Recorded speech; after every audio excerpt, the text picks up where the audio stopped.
Good evening, everyone. How are you? The time is 7:45.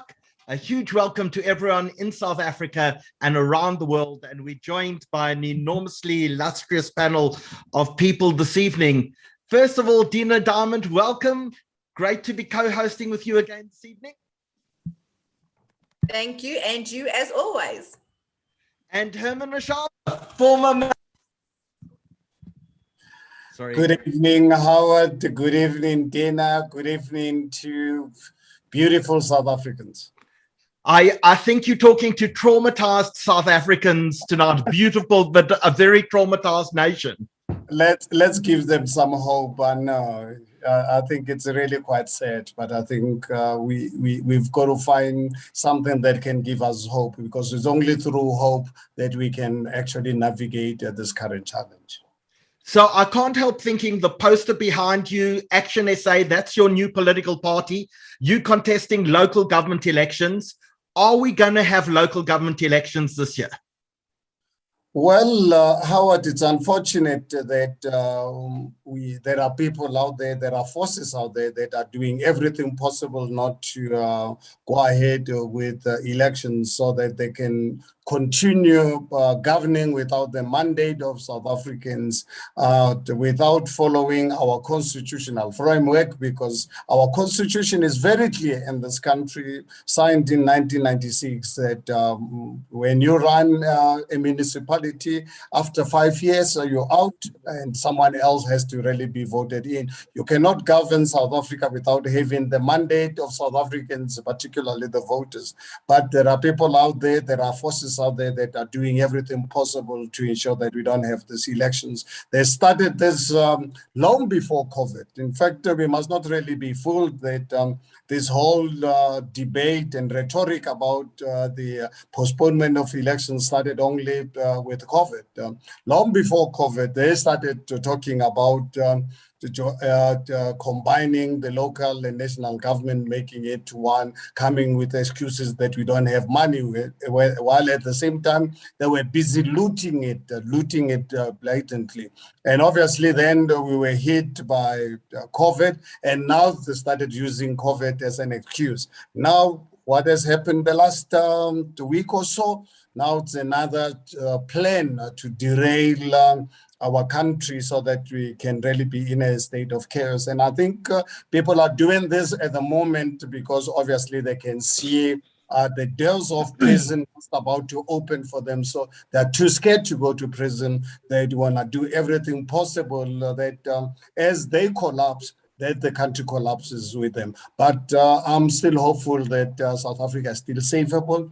Is it an easy exercise? Anyone would really have such a thing or such a thought will be living in a dream world. This is going to be a long, protracted, difficult challenge. But is it insurmountable? I'm positive.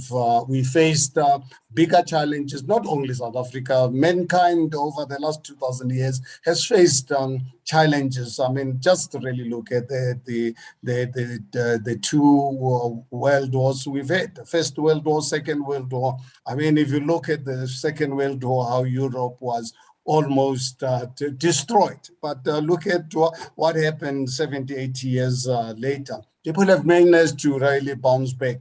Look at what happened after 1917 with the communists taking over Russia. And you know what? Any given situation, including us here in South Africa, were living under colonialism, living under an evil system of apartheid. We overcame it. And we've got a new challenge. When you're in the middle of a challenge, it's very scary. I mean, there's no doubt about it. I'm never... Let me tell you my new challenge today.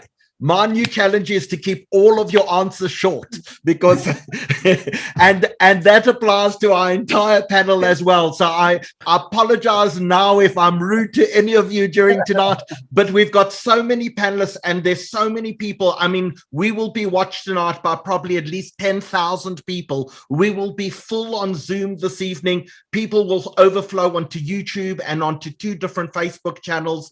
We'll have a massive audience this evening, and we want to get through so so much. So Herman, it doesn't just apply to you, it applies to absolutely everyone. I'm going to crack my proverbial whip, and I'm going to keep all the politicians to point and to short answers. And Lawrence Rapp, you must have had a traumatic week. Howard, I hope you're doing well, and to all the panelists, it's been unbelievably difficult. You know, the stress, the challenges, the types of decisions we're having to make are a bit surreal, to be honest. You know, just before coming on the call, you know, the view was Intel, is they're coming to burn 2 shopping centers tonight. What do we do? You know, how do you protect against that?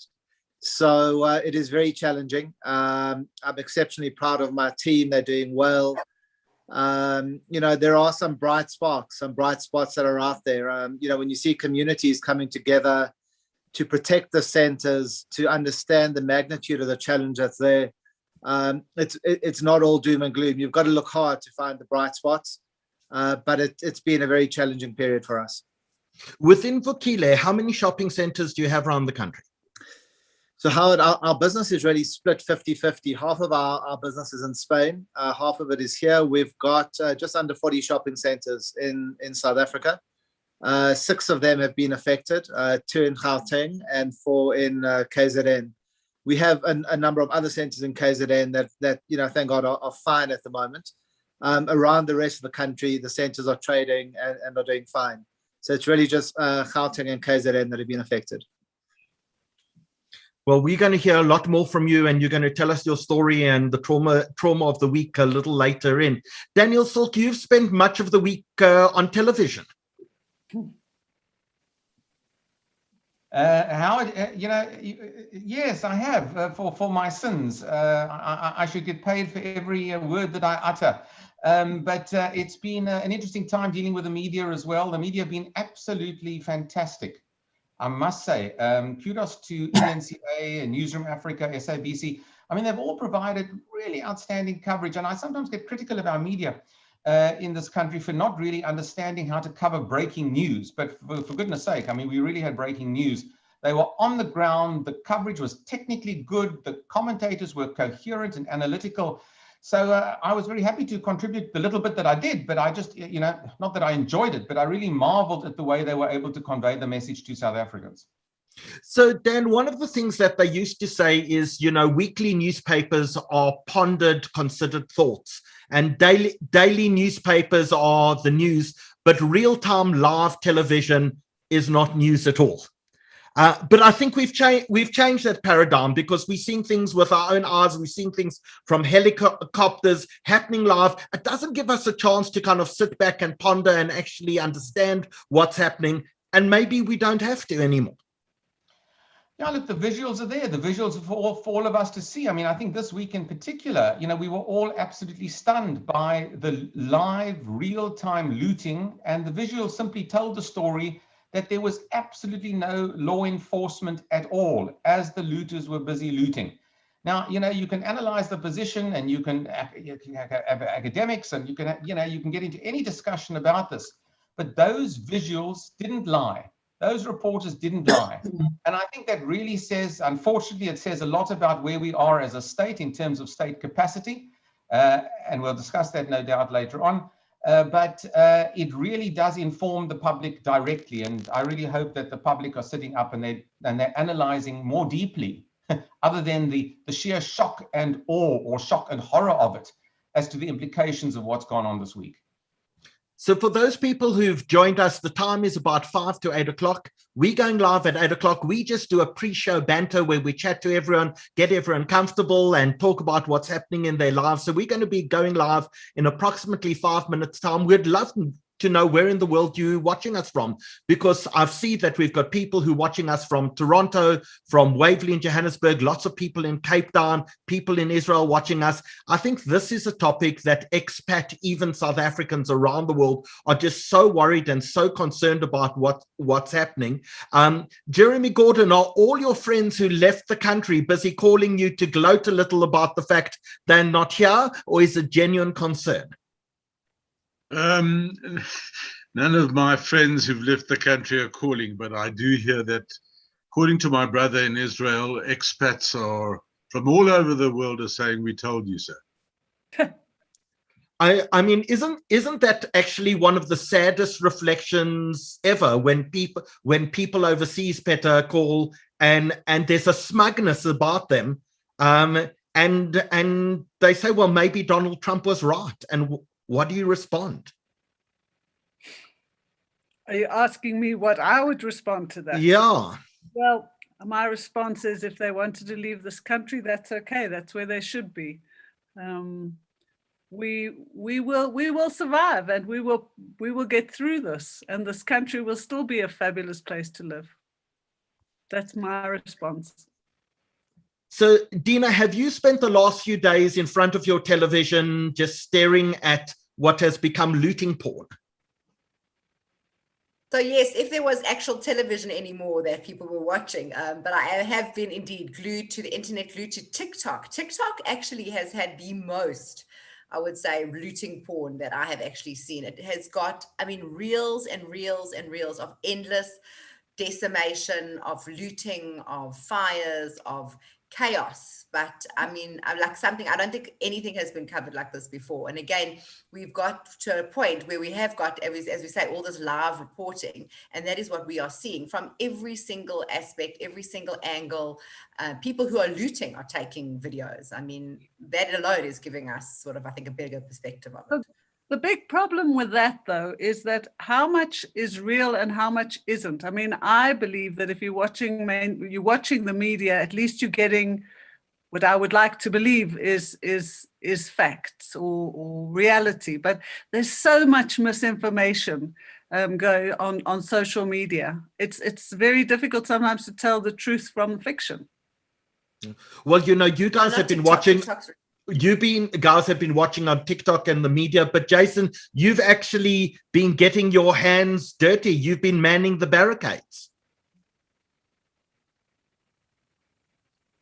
Yeah, indeed. I mean, when you say manning the barricades, I helped once, and then after that, I left the guys to it and gave them some support.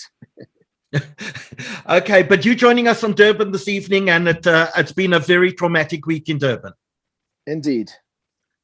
Bonang Mohale, welcome. Lovely to see you this evening. We're going to go live in 2 minutes. I've just been whipping all of the people on the panel to make sure that they give me short, concise answers rather than long-winded ones. It's so hard with some of them. We're going to force Benji Shulman to talk in a moment, but we've got lots to debrief this week and lots of analysis that we need to get through. And thank you. I know I've been watching you a lot on TV. I know you did a YPO session yesterday evening. You've been all over the media. People all over the country are dependent on you for your wisdom and your analysis.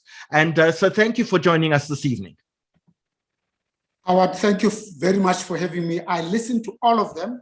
When I dialed in, I think at 1:45, so there was music, and then I listened to my dear brother that I love with all my heart, Herman Mashaba. And since then, I've been listening to how you are whipping them into shape. And I had my audio off, but I'm ready. Thank you. Fantastic. Very, very quickly, let's say hello quickly to Benji Shulman, who we haven't heard from. Benji, you're going to be telling us today, you were in fact in Davyton this afternoon. You were busy cleaning up some of the mess in one of the strip malls in Davyton. Yeah, that's right, Howie. I went with the delegation of the Board of Deputies and one of the MECs of Gauteng, and we just went to be with the community and help clean up. I mean, it looks like a zombie set at the moment, but it, you know, people did really well. They cleaned it up, and now it looks even better than my bedroom. So it's fantastic. Maybe we can get them into your bedroom afterwards. Hanan Bushkin, a huge welcome to you. You tonight are going to be talking to us about two things a little later. You're going to be talking about the chaos of crowds. Like, how do people get whipped up into a frenzy to go and commit crimes like this? But you're also going to be talking to us about trauma. And for people like Dina, who's watched the last few days on TikTok, and Peter's watched the last few days on TV, We're going to talk about, is it healthy that you spend day after day sitting in front of your TV and watching this sort of violence unfold? Definitely not. That's the long and short of it. It's unhealthy to engage in things that don't make you better. And these news, it's not like we're watching it and we're suddenly protecting ourselves even more. We're watching it and it breaks us down. It doesn't make us better fathers, better husbands, better children. It doesn't matter better South Africans to watch this. It doesn't matter fact, it just weakens us. So I'm always a fan of engaging in things that make you better, that add value to you. I'm not a fan of engaging in things that break you down. So it's certainly unhelpful for sure. So we're going to talk about that a lot more. And the time has just gone 8 p.m. and a huge welcome to everyone. We are basically now full at capacity on Zoom. So if you do have friends and family and colleagues who do want to watch this evening, we please urge you to encourage them to go across either to YouTube, to the South African Jewish Report channel on YouTube, or alternatively onto Facebook, where we're broadcasting on my personal page, as well as the South African Jewish Report page. But we are expecting a huge audience this evening, and it's not surprising. I think South Africans, every South African of every race, of every religion, of every color, of every ethnicity, of every political persuasion was absolutely traumatized by what happened this past week. And our president got on television and said, this is not us. This is not who we are as a South African, as South Africans. And maybe we should actually pause for a moment and actually ask the question, was he right? Maybe that's exactly who we are. And maybe it's time we actually faced up to it. Tonight, we've gathered a remarkable panel of some of the biggest names in South Africa. And we're going to be talking about what we've seen over the last few days and what do we do to actually solve the problems that we have. But before we begin, on behalf of the South African Jewish Report, I want to welcome you to the 107th webinar since lockdown has begun. It's been such a privilege and a pleasure to be able to inform and educate people as we've gone through the COVID crisis, and now as we limp from crisis to crisis in this country, but hope for definitely some sort of new dawn, some sort of inspiration, some ability to clean up the mess that we're in and to start building again. If you haven't got this week's edition of the South African Jewish Report, I urge you to please go get a copy. You'll find it in Spar and Pick and Pay and Checkers and Discam and Exclusive Books and CNA and your local garage shop. It's an absolutely crucial read, and there are beautiful pictures on the front page, beautiful but horrendous, because Peter, you sent Ilan Ossendriver, your photographer, into the streets of Soweto and Alex in order to take some of these remarkably dramatic photographs. That's correct. In fact, our photographer had just got out of bed after having had COVID, and he went out there and took these incredible photographs. I really call a kavod to him. He really did us proud, as he always does. But so it really shows what's happening. And it shows, I mean, the one picture on the front page that really resonated with me was youngsters from Alex going to a shopkeeper whose shop was gutted and apologizing, although they weren't part of they weren't part of the frenzy, but they went there because they felt so bad about what had happened. And that really resonated. So we certainly urge people to go pick up a hard copy of the South African Jewish Report newspaper. But if you're unable to do that, don't forget you can go onto www.sajr.co.za and you can read it online, either download the entire edition or alternatively look at each of the individual articles themselves. If I could ask Danny and Britt to please turn on their cameras and wave at us. Danny and Britt are on controls this evening. So thank you guys for everything. We've got one hell of an evening ahead of us. We also have a Q&A button at the bottom of Zoom, so please feel free to chat in the chat section. But if you have any questions for any of our panelists, please put it into the Q&A section. If you're watching on Facebook or on YouTube, Danny and Britt will be bringing your questions across onto Zoom so we can pose that to the panelists as well. So please understand that this is very much an interactive session. So use the Q&A button, chat amongst yourselves. And we've seen in the chat already, there are so many hundreds, if not thousands of South Africans around the world so deeply concerned about what's happening in South Africa.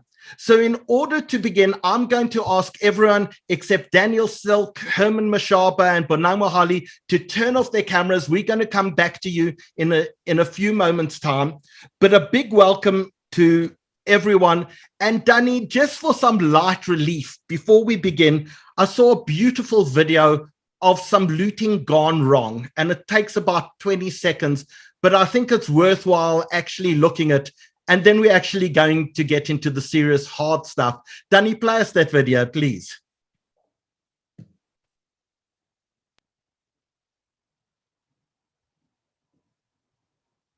Live visuals of people Okay. to loot a mall in Durban. A blatant disregard for our law. The president, of course, says it is of vital importance that we restore calm and stability in all parts of the country.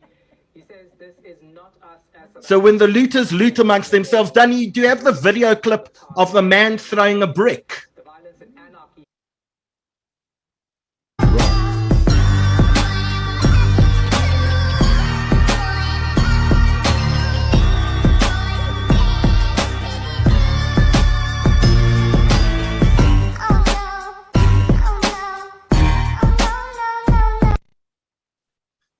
Thanks, Danny.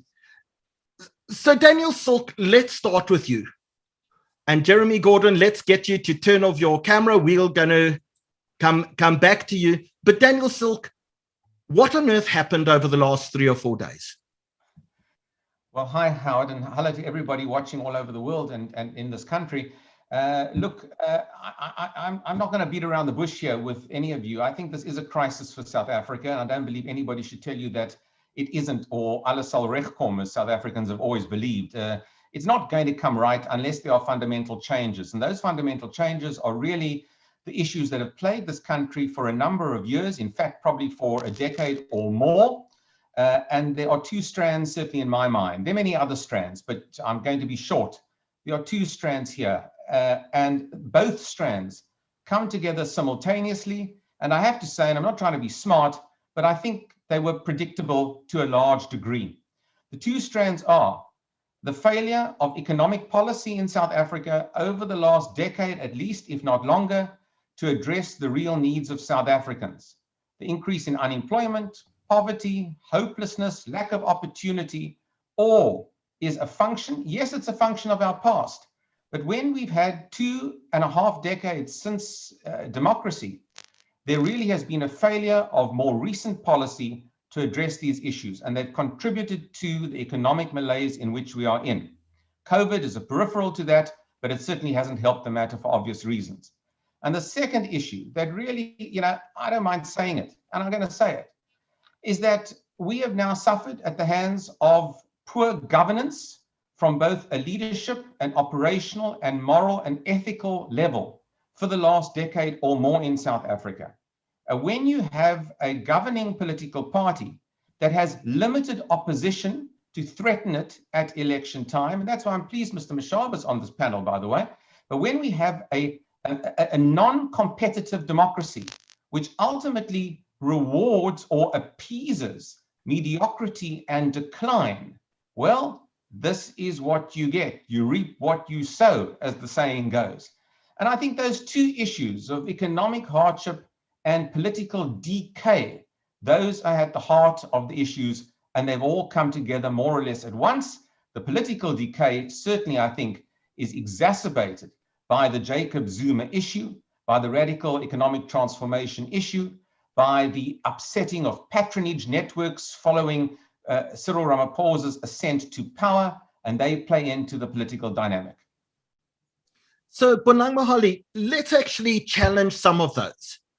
Is this about economics? Is this about poor service delivery? Or is this internal ANC politics busy playing itself out? So it's all of the above.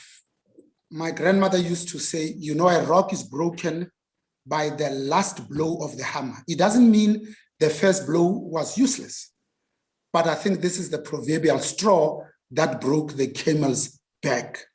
The events by the Dirty Dozen that the security cluster has identified, known with evidence, are the ones that have fomented, agitated, and orchestrated for this. So there's a piece about this being internecine ANC violence, and indeed a settling of their own scores.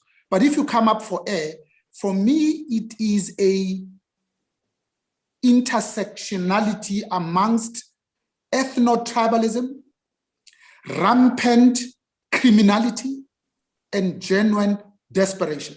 The genuine desperation is what Daniel is talking about. 9 wasted years of state capture. And let's be clear, state capture is not corruption. It's both systemic and systematic. It has an approach, and I'll talk about it later if there's an interest. We're already in a recession. Moody's joined the other two, Standard & Poor's and Fitch, in rating us below investment grade, thereby increasing the cost of borrowing for government. But for you and I, Howard, lastly, of course, by the time the coronavirus pandemic found us, we already prostate, face down, and absolutely finished. So I think we have now reached an inflection point. And depending on what we do now, I think we need to recognize that we've just taken this economy 20 years back. Thanks, Howard.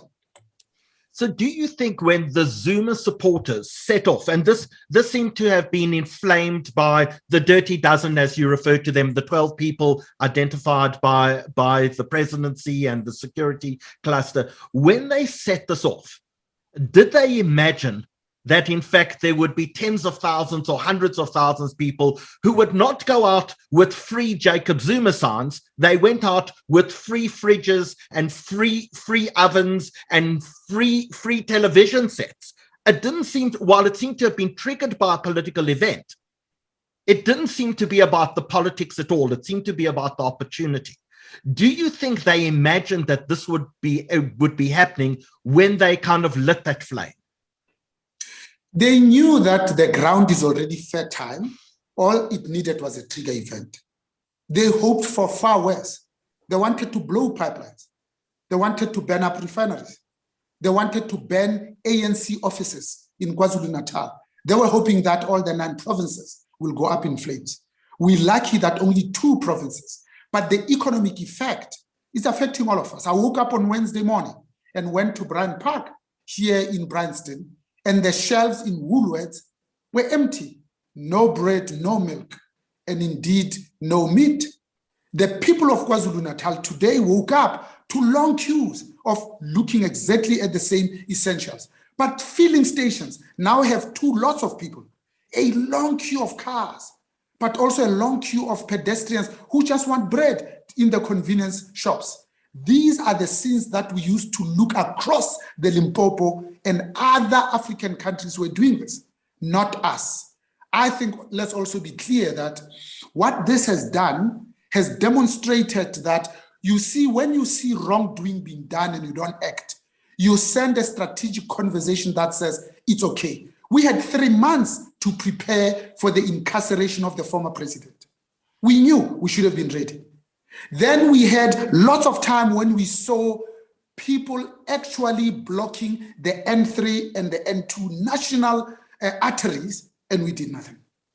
Then when it was clear that the judgment has been done, people who call themselves MKMVA then marched to Nkandla in direct violation of the National Disaster Management Act. And again, no action was taken, no social distancing, no mask, flouting in the face of all of us.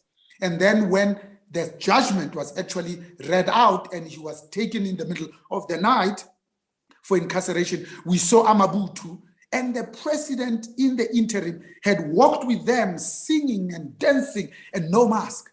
Why do we have laws when actually this thing that we call liberal democracy rests on 4 pillars? And without unpacking them, it's a free press, it's a constitutional democracy, it's an independent citizenry, and then lastly, of course, is the rule of law. None of those were in evidence. Thanks, Howard. So, Herman, let's talk about the ANC at this point in time. Is the ANC, in fact, destroying South Africa? Well, it has destroyed South Africa. It's not just a question that I think anyone will have any doubt in their minds whatsoever. I think I've personally raised the danger and the risks that ANC was posing to this country for the last, 2 decades or so already. I've discovered the ANC's criminality and evil already in the late 90s, a few years into our democracy, when they started destroying businesses. Starting in the townships, closing one business after the other, and started raising this particular challenge to the communities. Every public platform I was given, I would openly raise this matter, that I'm concerned about this high unemployment that we are creating in our country. At the same time, compounded by the lack of education. If I look at the kind of education afforded to our youth in our townships and our villages, it is scary, because 80% of public schools for the last 15 odd years or so dysfunctional. But we've had 2 ministries which are dysfunctional, with 2 ministers who are rewarded for actually failing the black children. I've always maintained that I'm totally convinced, as far back as I say 15, 20 years, that for me, and I'm not a prophet, I suspect that I've been saying to my family and friends, including some of the people in the ANC, to say, why are you so committed to make black people poor and uneducated? Have you got any agenda? What are you going to achieve by this? And unfortunately, this week has been the last straw that really got everything up in flames. Because of the high unemployment, I grew up, Howard, in an environment where people who did not work were those who did not want to work. We're in a country today, we're the only country in the world with a massive, over R1 trillion worth of industrial areas which are lying empty today. South Africa, 25, 30 years ago, was one of the most industrialized countries in the world. We are sitting with factories that are guarded by security companies owned by the cadres and the comrades. But at the same time, the people in our communities are unemployed. So once you then create such high unemployment, 43%, 70% of the youth unemployed in these countries, schools that are dysfunctional. But what about the moral fiber of our society? Human trafficking, modern day slavery. South Africa, it's actually one of the countries in the world where modern day slavery happens, and it hurts me. It breaks my heart. I had an experience as the mayor of the city of Johannesburg. Go and look at the modern day slavery that happens in that city. So before we ask Daniel Silke the next question, I've asked Danny Kadar just to put a poll up on Zoom, and we're asking people just to have a look. We'll also do the same thing on Facebook and on YouTube. But what do we believe was behind the violence? Option number was it all political, caused by Jacob Zuma going to jail? Option 2, it started off political, but it became criminal. Option number 3, it was all criminality and thuggery. Option 4, it was really about unemployment and poverty. Option 5, it was instigated by Ramaphosa and factions of the ANC in order to crush Jacob Zuma. Or the last option, I don't really know. We're going to leave that poll up for about another minute. We're going to ask you to please poll, and we'll share the results with you. But Daniel Silke, when Bonang was talking, Bonang actually said, how is it possible we didn't prepare for this? We knew months ago that it was likely that Jacob Zuma was going to go to jail. How is it possible that we are so unprepared? Our police, our military, our intelligence, where were they over the last 6 months? Have we got a completely incapable state? Well, Howard, I think you've answered your own question, because we've been grappling with the issue of a capable versus an incapable state now for some years in South Africa. We know the state was hollowed out and the institutions were hollowed out during the Zuma years. But frankly, the security cluster, as we've seen it inoperable over the course of the last week, really does show that it is either deficient or unwilling to participate, or for that matter, I think there are other issues here as to why the police were that reluctant to get involved. You also have to see this, I think, in the context of President Ramaphosa, the ghost of Marikana, the perhaps reluctance on the part to really give clear orders to take action against thousands of looters, which could lead to another Marikana, and this time directly on the head of the president. And I think there is something to be said for that thesis about this reluctance of the security forces to participate, certainly at the height of the looting. But I just want to say that we've had no forward planning or no thinking in South Africa. It's not just on this issue. When you just think about the Eskom and electricity crisis in South Africa, it's taken load shedding deluxe and the destruction of value in our economy for us finally to allow private producers to produce a little bit of electricity. It's taken almost the destruction of the economy to get there. And I think it just shows you that there is an inability to forward think from government. There is a desire for a what I call short-term politics, to accumulate as much as you can in the short term without having to spend resources on medium or longer term, or what I say, sort of less sexy political issues. And that has engulfed the thinking of this administration in recent years. And I simply think the same applies to policing. And just finally on the issue of policing, public order policing has always been a problem in South Africa. Marikana was a sign of that. And we've had an investigation into public order policing in South Africa, and it's been found wanting the entire administration and control and functioning of it. And I think this just shows that very little was done. And finally, if I might say, because I'm really cross about what has happened, I'm upset about what has happened in South Africa over this last week, and we should all be. It's clear to me that there has been little accountability within the executive in South Africa. We've had the same cabinet ministers year after year after year. There's been no management of that executive. It's a leadership failure at the top, and that leadership failure has played itself out this week as well. So just to share the results with people, 65% of our viewers believe that, in fact, it started off political, but it became mainly criminal. 12% believe that, in fact, it was about getting Jacob Zuma out of jail. 21% of people believe it's about unemployment. But Bonang, it's reported that you have the ear of the president, and probably amongst the people on the panel this evening, you have more of an ear of the president. How do you think he did when he addressed the nation on Monday evening? He could have done better. You see, on the 5th State of the Nation address by President Matamela, he distilled and synthesized the 4 foremost overarching priorities. And it's important to listen to the order. So first, he says we need to overcome the coronavirus pandemic. Secondly, he says we need to accelerate our economic growth. Thirdly, he says we must implement the socioeconomic reforms in order to build sustainable jobs and deliver this notion of an inclusive growth. Lastly, he says we need to defeat state capture so that we can create a capable state. 4 very lofty ideals. Then you come to Daniel's point and you look at the police. When he announced the 500 billion socioeconomic stimulus, we had no money. We were technically bankrupt. So it was reprioritizing from the other departments, which means every department had less. Therefore, you are deepening unemployment. So the police are 100,000 personnel short, and they're depending more on intelligence. They didn't have enough cars.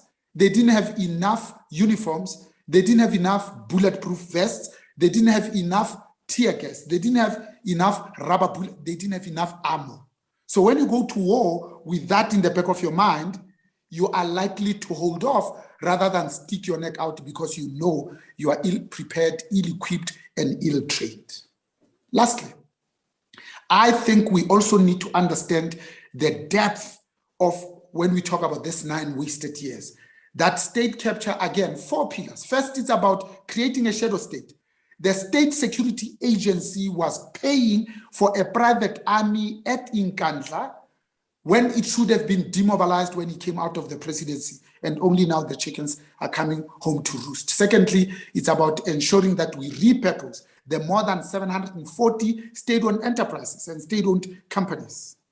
Thirdly, it's about ensuring that you get rid of highly experienced people with a demonstrable track record who know what they're doing, to replace them only with people whose only claim to fame is that they will sign the optimum coal mine to the Guptas. Lastly, of course, you get greedy, you become absolute impunity, and you want to now feed from the fire hose, and you take over National Treasury, the Department of Finance, because we happen to have the biggest asset manager in the continent, the PIC, with almost 3 trillion South African rands assets under management. Thanks, Howard. But Bonang, let's look at it. The president is hamstrung by his history. There's this cloud of Marikana that hangs over his head. He could have stopped this on day one if he had shot the first 10 looters. We would never have had any of this. But isn't he really just hamstrung because he doesn't want to go down in history as the man potentially responsible for another shooting? And therefore, he didn't have the balls to actually act when the country needed it and to stop what was happening at the initial point. Shouldn't he have given that instruction? Isn't he too worried about his legacy because of the problems he faced over Marikana? You see, the problem is much more intractable and much deeper than that. You have the commissioner of police on the one hand, and you have the minister of police on the other. They are supposed to work hand in glove like an absolute team, peak performing team. If you are the wartime CEO, not a peacetime CEO, during peace times, that's when you want to make sure that your executives are absolutely aligned and are facing in the right direction. I think we have a challenge in that department. Secondly, also when one considers that we had so much time and we could have just sent a strategic conversation that says, this is a country of laws, not a country of men. How does this all manifest? And in fact, inequality is widening. Racism is at an all-time high. Black graduates are roaming the streets absolutely hopelessly. Public education has collapsed. Public healthcare continue to fail the poor and the vulnerable. And in fact, lawlessness has become an epidemic. So it didn't start just with the looting. It didn't start just with the closure of the N3 and the N2. We have been sending this message that we are reluctant to act. And as a result, we have been in this paralysis mode for much longer. So the criminals know you have an 80% chance of pulling a cash in transit and getting away with it. That's a chance higher than playing the lotto. Thanks, Howard. So Herman, give us your rating of how you think the president and the cabinet has done so far. Well, if I can give them one, I'll be very generous. I think if you look at the damage that they've caused to this country, and I actually warned South Africans many times before, I think the performance of our government has been completely dismal. It's for that reason, yesterday I announced class lawsuit against the class action lawsuit against the president, the ANC, Minister of Police, and the cluster ministers in police, because I think they've really dismally really failed this country. I think one has to really look at President Cyril Ramaphosa when he took over. I think he took over and people being excited with his ascendancy to the high post, but unfortunately to us, to our dismay of South Africans, but some of us expected it, surrounded himself with all the Zuma people. Look at his cabinet, look at his members of parliament, look at all the chairpersons of portfolios in the National Assembly. The very same people who actually looted this country under Jacob Zuma are the very same people who are surrounding President Cyril Ramaphosa.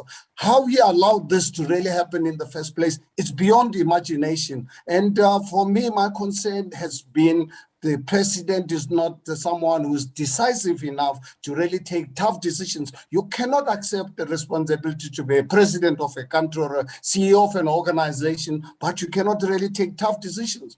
If you want to really be friends with someone else, then go to a Shabin in Saxon World, go and make friendship there. When you take over responsibility of leading the country, you've got to take decisions in the interest of society, not in the interest of trying to really get the unity of the ANC, because his focus right now, President Cyril Ramaphosa, is on the unity of the ANC instead of the unity of South Africans. And that is where I think even one, honestly, I'll be unfair to myself. So, Herman, how do you think people will vote come local government elections? Because let's face it, the one thing the ANC is brilliant at is reinventing itself. We went through the Thabo Mbeki era where 300,000 South Africans died for no apparent reason other than because the president didn't believe that HIV caused AIDS. And yet the ANC got re-elected under Jacob Zuma. And after that period of 8-9 years of complete lawlessness and the looting of the country, the ANC reinvented itself and people went back to the polls and elected Cyril Ramaphosa. So how do you think, is it actually useless being in opposition in this country? Is it that the people of South Africa believe that every time there's a new leader in place, it's a new party, and they never hold the party accountable for what has happened under its previous administration? Howard, these are the biggest fake news South Africans have been told over the last few years. Let me just really give you some statistics of how ANC is a dying rural party. Look at what happened in 2009. These are figures, so you can go into the IEC website. Look at ANC in 2009, got 69%. 5 years later, 2014, received 62%. 2019, with the CR17, a billion rand business community behind Cyril Ramaphosa, for the first time in the history of ANC, got under 60%, landed with 57%. If you look at real numbers, not the fake news that you hear that people are married to the ANC, people are not married to the ANC. ANC is the dying rural party. The only support they get is from the rural community and the few the black people who are direct beneficiaries of their looting and their system. Right now, the problem with South Africa is that a big percentage of our people, 18.5 million people, did not go out and vote, thinking that they are punishing the ANC, because we've always been fed this fake news that ANC it's a liberation movement that will never die off. Here am I voted for them twice, in 1994 and 1999, and I discovered this is not a party for me. This is a criminal organization. And 18.5 million people stayed away from voting. Of the 18.5 million, half of them, 50% of them, did not even bother to vote. So how can anyone tell you that ANC is growing? ANC, it's a dying organization. The numbers are there to speak for themselves. And I can tell anyone or your audience that if you look at the 10 million people who voted the ANC into power in 2019, out of a voting population of 36 million, I can tell you ANC come 2024, I'm prepared to bet with anyone, they won't get 7 million voters out of the 36 million plus. So it is not a question of ANC people voting for it. It's a question of us as political parties to inspire South Africans to understand the power of voting, that if you want to live in a democratic dispensation, you want to bring about a peaceful transition, please register to go and vote this ANC out. And I don't care who you vote for, as long as you don't vote for a criminal organization. Daniel, there's a story doing the rounds at the moment. I know you want to comment on that, so I'll let you comment, but I'd like you to also answer another question. Because there's a story doing the round in KwaZulu-Natal at the moment that says Cyril Ramaphosa knew exactly what was happening. He actually wanted this violence. He didn't want to stop it on the first day or the second day because he believed public sentiment would move against Jacob Zuma and it would give him the excuse to go in and smash the remnants of the Zuma backers in KwaZulu-Natal because the country had turned so heavily against what had happened. Is that a plausible theory? I don't know. It doesn't sound particularly plausible to me, and I think that this is we've spoken about it already. I think that the consensus view, and we'll see what transpires in terms of the arrests that have been made, the ulterior motives behind those individuals, and what their story is, because I think it's going to come out in the wash as to the real story behind this last week. So I think one has to be careful of sort of perpetuating some of these stories. Some of them sound sort of peculiarly conspiratorial in some cases or other. I just want to return quickly to Herman's point. And I mean, the key job for Herman really, and he articulated it there, was to try and get those voters who haven't turned out to vote, and the increasing amount of voters who haven't turned out to vote for him or for opposition parties. But the big problem for opposition in South Africa is that it has been, firstly, it's been almost a national sport in South Africa to vilify opposition, and it has diminished the stature of opposition in South Africa as a result. And secondly, the key problem for opposition in South Africa is that it is divided. It fights amongst itself. And unfortunately, certainly from the DA perspective, the DA has spawned, if I might use the word, and Mr. Mashaba might not like me saying it, but the DA has spawned two other opposition groupings that are not that dissimilar from it in terms of broad policy brushstrokes. Mr. Mashaba's party and even Mr. Maimani's independent movement, all are now competing for a degree of airspace, and all, including the DA, are happy to badmouth each other. And I think that unfortunately that also sets back the cause of opposition. We really need, and I'll just say it here, we really need an umbrella alliance for change in South Africa. I'll say it again. An umbrella alliance for change. This battling between opposition parties that share common values, which I believe most of these ones that I've mentioned do, really need to expand those common values and create an umbrella movement, because otherwise the ANC will simply get in the back door again and we'll be back to stage one, unless the ANC, in a miracle of miracle, decides to change its own spots and becomes a responsible and ethical political party, which it doesn't show signs of, certainly as I speak here. Bonang, I want to talk to you about winners and losers. Who won in the last week? Did Zuma win or lose? Did Ramaphosa win or lose? Clearly the people of South Africa lost, but politically, who won and who lost? I genuinely believe that the former president agitated and orchestrated, encouraged. He spoke that he's waiting for his day in court. 20 years later, he's still doing everything possible not to go. And he said, personally, I don't fear prison. And his actions are that of a scared man. He didn't want to hand himself over. He had to be fetched over and above the MK and VA people that were guarding him at the gate. So clearly he lost. And that loss, it can only compound. The 12 are going to jail, whether they like it or not, because the evidence is overwhelming. The people that really lost is the economy. To really look at this economy when it was already hanging on by the fingernails, and you send it into such shock where you and I are absolutely traumatized.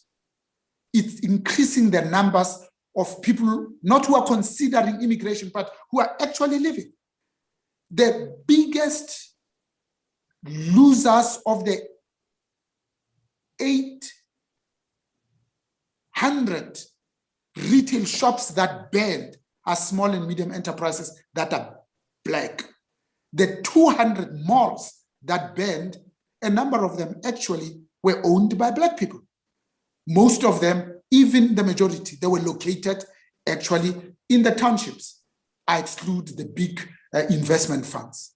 So I think what Mr. Mashaba and Daniel say is absolutely true, because the local municipal elections are the ones that delivered I think, a big wake-up call when for the first time in the history of this country, the ANC lost all metros, the economic hub. Cumulatively, that's 70% of the economic muscle. And the only way they got back is through maneuvering, not through the ballot box. And I think this local election, if it goes ahead, I think is going to be a major shock again. South Africans have woken up that, one, we don't want to be used by people who themselves are thieves, they're running scared, and they know that their turn to go to jail is also coming. And to create chaos, hoping that it will extend their freedom maybe for another 9 months or so. Thanks, Howard.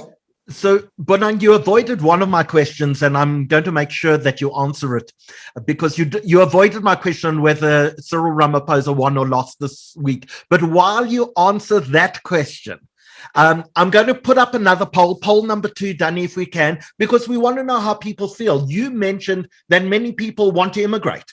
We want to know how people do. So we're putting up a poll now. You can answer multiple ones of the questions, and we'll put the poll on Zoom, on YouTube, and on Facebook.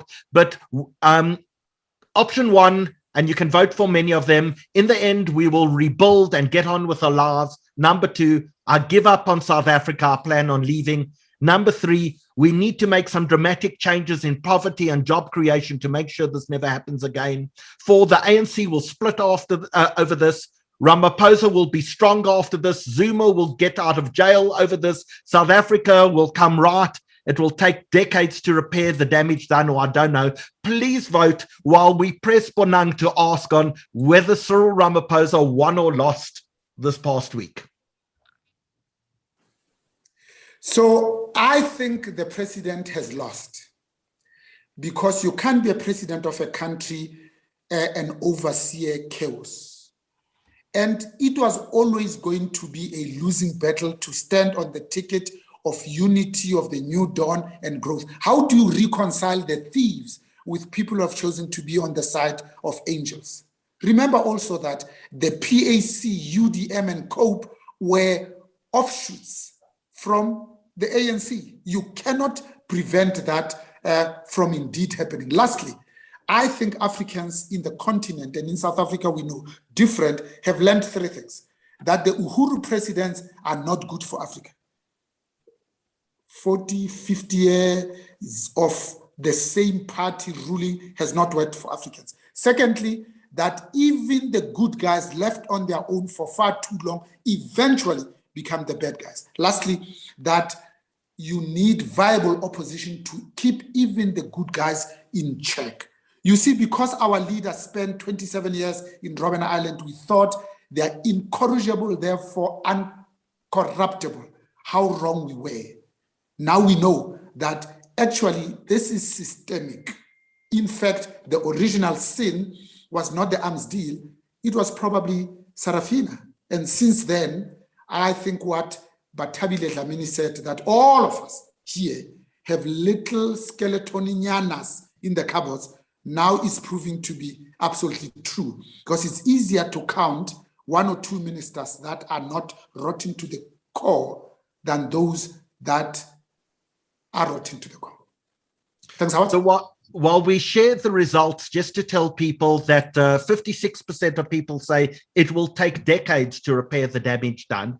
64% of people say we'll need to make dramatic changes on poverty, job creation to make sure this never happens again. 15% of people say I'm giving up on South Africa, I'm getting out of here. And 30% of people say this will end, we will rebuild, and we will get on with our lives. And with that, I'm going to ask Peter and Dina to turn on their cameras so they too have an opportunity to ask a question each before we move on to the next section. But Bonang, you keep on referring to the 12 and the dirty dozen. And Barbara Novick asked the question, who are these people? What can you tell us about them? So the intelligence will make their names known, but I can tell you that their numbers are on social media, they are known, their tweets are on social media, but also their videos are on social media. The ones that have already been exposed is Andile Lungisa in Eastern Cape, where the South African Taxi Association went and fetched him and say, you are going to apologize to South Africans, you are going to walk around all these streets and publicly apologize. I mean, what a humiliation. The two, of course, are the Zuma twins, to Zile and to Sane. Okay. Teta, do you want to have a shot at our panelists? Yes, I would. I would like to ask Bonang how we go back, how we reclaim our economy. How do we turn things around? Should I answer now, Howard? Yes, please. So first, I think we need to send the top state capture miscreants to jail. Number two, we need to ensure that we reduce the public sector wage bill. 70% of what Edward Kieswetter collects from SARS goes into 3 buckets: public sector wages, social security, and servicing debt. At 20 billion a month, just that goes to debt. Thirdly, I think we need to fix our state-owned enterprises and state-owned companies. If we had put in Black people and women in the more than 740 state-owned enterprises and state-owned companies, and we allowed them to be MD CEOs only for 5 years, with a 20% failure rate today, we'll be looking at 3,000 men and women with a demonstrable track record of what it is like to be a CEO. Lastly, I think we have been talking about digital migration for last 10 years, 5 ministers later. If we were to auction off the spectrum on Tuesday, on Friday, we will bank 20 billion. Why we're not using it, I don't know. At this rate, even the old SACU region, Botswana, Lesotho, Namibia, and Eswatini will be on 5G, whilst we're still languishing on 3G, because 4G is not even ubiquitous in South Africa. Dina? Thanks, Howard. So my question is actually for Herman. And the question is, do you feel that it is truly possible to unseat the ANC? And then if yes, how do you plan on going about this? Well, I think fortunate enough, Dina, whether ANC likes it or not, ANC is a dying rural organization and will not really last until 2024.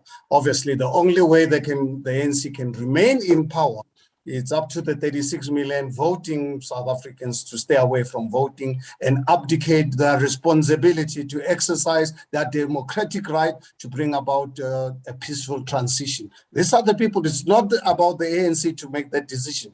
It's about the 36 million South Africans. Do you want ANC to remain in power? And it's up to us as political parties to actually convince them and not really believe this fake news that ANC is an admired party because of liberation credentials. The liberation credentials have brought us this misery. They've brought us this high levels of corruption. They've brought us bad education and so forth. So I think the ANC, without any doubt, will be out of power unless the 18.5 million South Africans stay away from voting. Not only the 18.5, the 36 million South Africans, because whatever happens, ANC will not get more than 7 million people voting for it come 2024. So it's going to be then up to the 30 million South Africans to really decide the future of my children and your children. And therefore, ANC come 2024, they'll be out. Look at why they're so scared to really go into local government elections. You think they got a hiding in 2016 when they lost all the metros. Wait until the upcoming local government elections. You will see how ANC is going to be removed even from more municipalities, because as bad as COVID-19 was to our economy and our country, but it obviously helped to really give even poor people the insight of the ANC. This last few days of looting has given us an insight of the ANC that we are dealing with a criminal organization, and we are going to expose it further with this class action lawsuit that we are going to launch against the ANC, so that people of South Africa can see the evidence that we will prove in a court of law how criminal organization has been run in this country for the last 27 years. So Before I ask Bonang and Herman to give us a word of hope, because there must be a word of hope as we bring this section to an end, Dan, I want to ask you the question, what about the EFF? What about Julius Malema? Where does he stand now, given what we've been through over the last few days? Well, Howard, I imagine you decided not to ask me for a word of hope because you figured that there wouldn't be a word of hope coming from me. So we'll leave it up to the other two. Just by the way, I want to answer the question you put to Bonang, because I think that's one of the most important questions of the evening, actually, Howard. And I agree with him. I think the loser here this week so far has been President Ramaphosa. When there's destabilization, it affects the incumbent leader. And I think that's the unfortunate position up till now as I speak now. On the issue of the EFF, I think they've been remarkably quiet over the course of the last week. They resisted initially the deployment of the army, in fact, calling on South Africans to resist the deployment of the army, as I remember it, which in itself is a highly problematic statement coming from them. And I would hope that there is action in some form or other against that kind of sentiment that they expressed. I think that they have largely stayed out of this fray, also in the hope that the overall destabilization, which would weaken Ramaphosa, could then in some way be channeled towards them. And for that reason, they haven't really articulated any clear stance over the last week.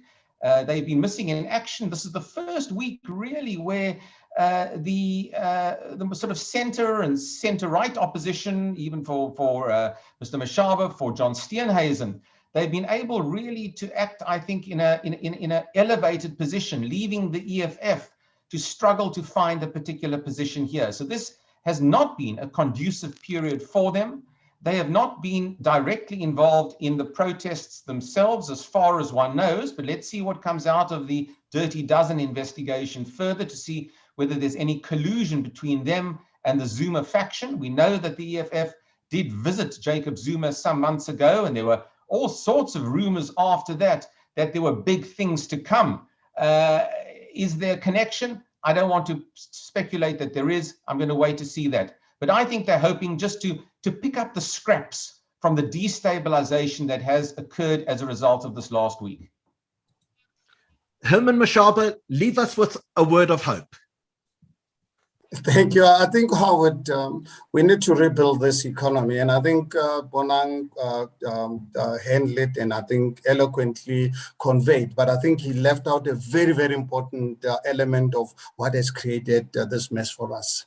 We need to break the backbone of the trade union organizations because our draconian labor laws have really been catastrophic for this country. So everything else that Mohale raised, I agree with. But I think without attending to COSATU in particular, we will never be in a position to create employment in this country because they will continue destroying jobs. So we need a government that cannot really be friendly with trade unions. The trade unions must have a say, like churches and everybody else, but not to really have a veto right on your policies. We need the private sector to be the ones to actually drive our economy. And one thing for sure, I've got practical experience of running government coming from the private sector, confronted the unions head on. And I ended up actually winning, getting the city of Johannesburg, getting trade unions, getting the unions behind our effort, but at the same time, not really being friendly to them. I'm actually personally quite positive in the sense that us as a political party, we are daily or hourly managing to get the 18.5 million people registering. You remember yesterday, fellow South Africans and people of the world, IEC opened up online voter registration with the first political party that is encouraging South Africans to register. And what we see happening, our 200,000 voters, volunteers on the ground are doing a fantastic work on ensuring that we can get more and more South Africans to register.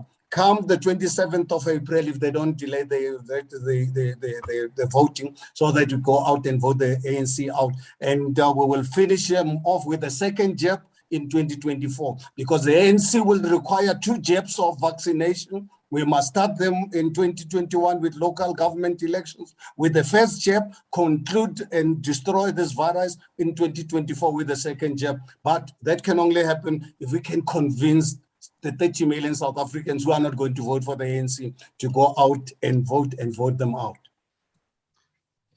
Bonang Mohale, it's up to you to give us therapy in the week that we've had. So give us some therapy and leave us with a message of hope before we close off the segment. I continue to be absolutely amazed by the unbelievable goodwill that the 60 million South Africans still have. We are a fairly resilient bunch. We move up to the precipice. Before we fall over, we pull back again. I wish we could be slightly more intentional, deliberate, and purposeful in growing the economy, because if we don't, very soon we'll be talking about the redistribution of poverty, not the redistribution of wealth. So in the short term, I think we need to build back that sustainability so that over the long period of time, we bring about this notion of resilience. Because resilience in Africa is much more than the food, energy, water nexus. Here's the last one. The president has an opportunity, whether he likes it or not now, for a cabinet reshuffle. Because 5 deputy ministers decided to be called to higher order. Jackson Mthembu died. Dr. Zwelini Mkhize is not coming back.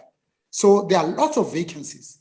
If he wants to leave a long-lasting legacy, he must get rid of the thieves and bring in effective and efficient people that know what they're doing. Lastly, fortunately, as business, we are suckers for pain. We always stick our neck out to say, tell us what needs to be done. We will try and help you. That's how we got onto the COVIX program in the first place.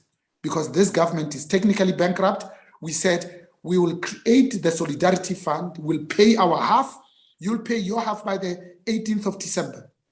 18th of December came and went. On the 28th of December, we had to pay not only the first, but also the second tranche. That's why we're in the COVIX program. So there are lots of business people, lots of ex-CEOs who want to roll their sleeves and deliver good project management, mega projects on time, on budget, and in full, because that's what we do best. Thanks, Howard.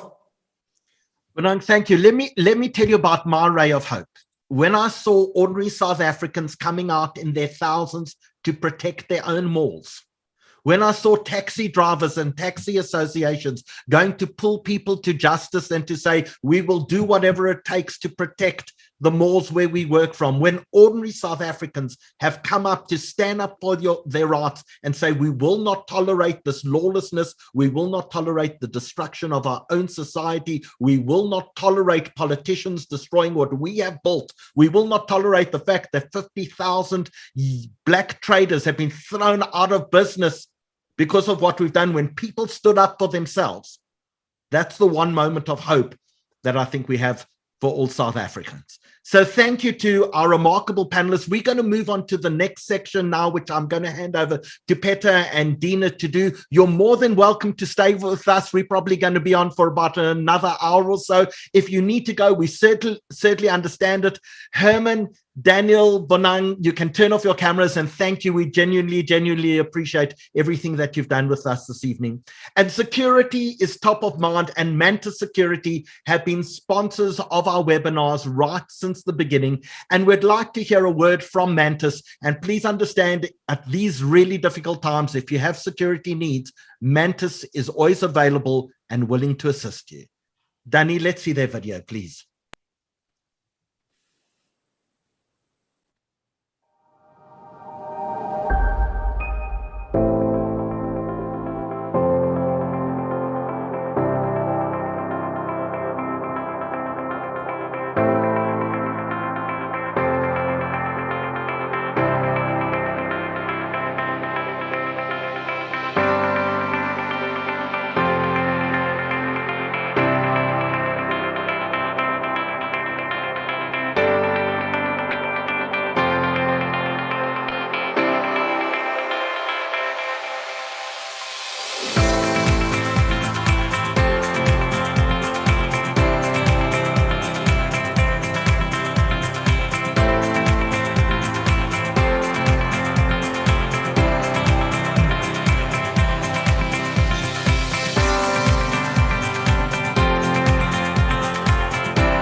And so for a first-hand account of what's happening on the ground, I hand over to Peta and Dina. Thank you so much, Howie. And to kick off this section, we have with us Lawrence Rapp, who is the CEO of Vukele Properties. And Lawrence, thank you so much for joining us tonight. I know that you have your hands full at the moment and that you are actually under quite a bit of pressure. So thank you for joining us. So tell me, you've got shopping centers in Spain, obviously, and also in South Africa. How many shopping centers do you have in South Africa?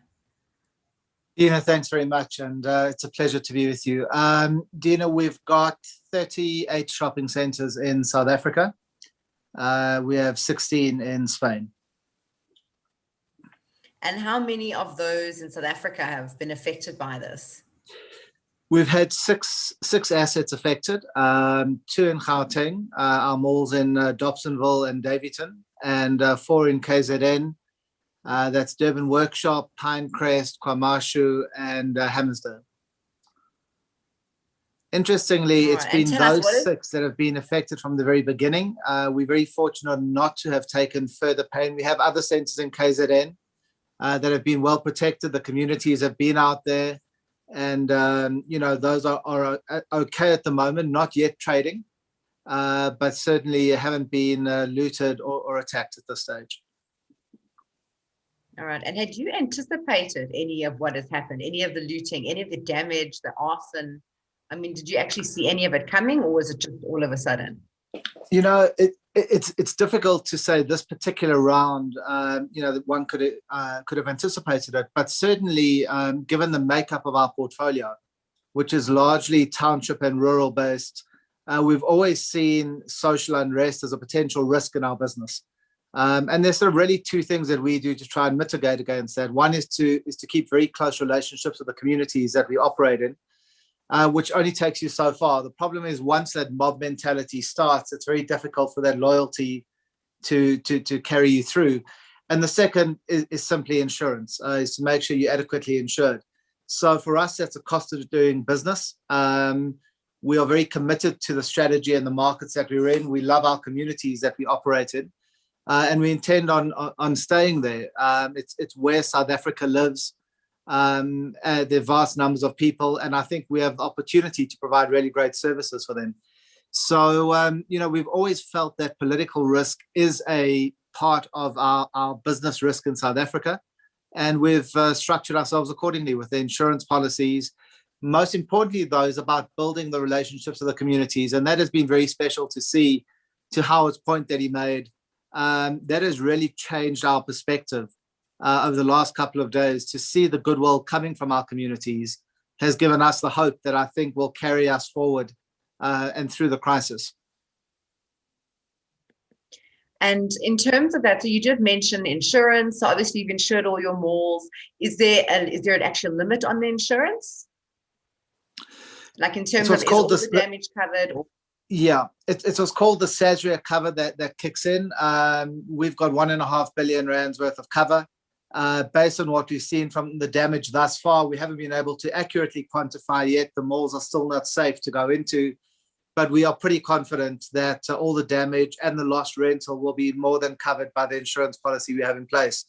So we're not sort of too concerned from a pure financial point of view, but we are concerned from a bigger picture around the damage to the economy, the number of our tenants, the SMEs that will have lost businesses, the number of people that have lost jobs. And that is where the challenge is going to come in. The actual looting will be covered by insurance, but it's the biggest socio-economic issues that I think are more challenging.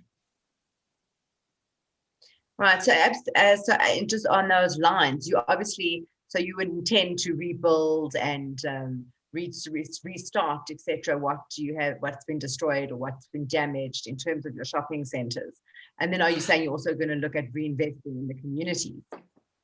Absolutely. Dina, it's interesting. We got a couple of messages over the last, the last few days. I've been on an investor roadshow, and the question has come up: are you going to reinvest the proceeds when you get them from insurance in rebuilding these malls?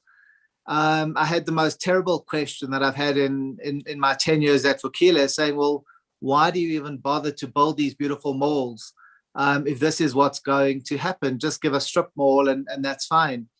And I think those views are absolutely horrendous. Our view is that these are great communities that we operate in. We've been a long-standing property owner in the townships and the rural areas of South Africa. And these are great communities that we want to provide the best possible malls for. They must be aspirational. There must be places they want to go to that meet their needs. And we most definitely are going to rebuild the malls that have been damaged. That's not a question. We are also intent on saying what more can we do for the communities. At the end of the day, and we've had some phenomenal analysis earlier in the program, and I'm not going to try and go through the political side, but I'm going to say that we really are facing the socioeconomic challenges.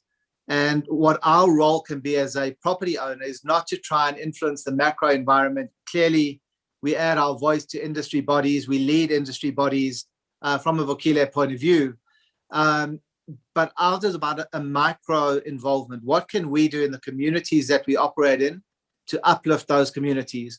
What programs can we put in to try and alleviate poverty, to provide better services, better environments for those localized communities? And that is really to try and make each one of our properties the center of growth for the community that it operates in.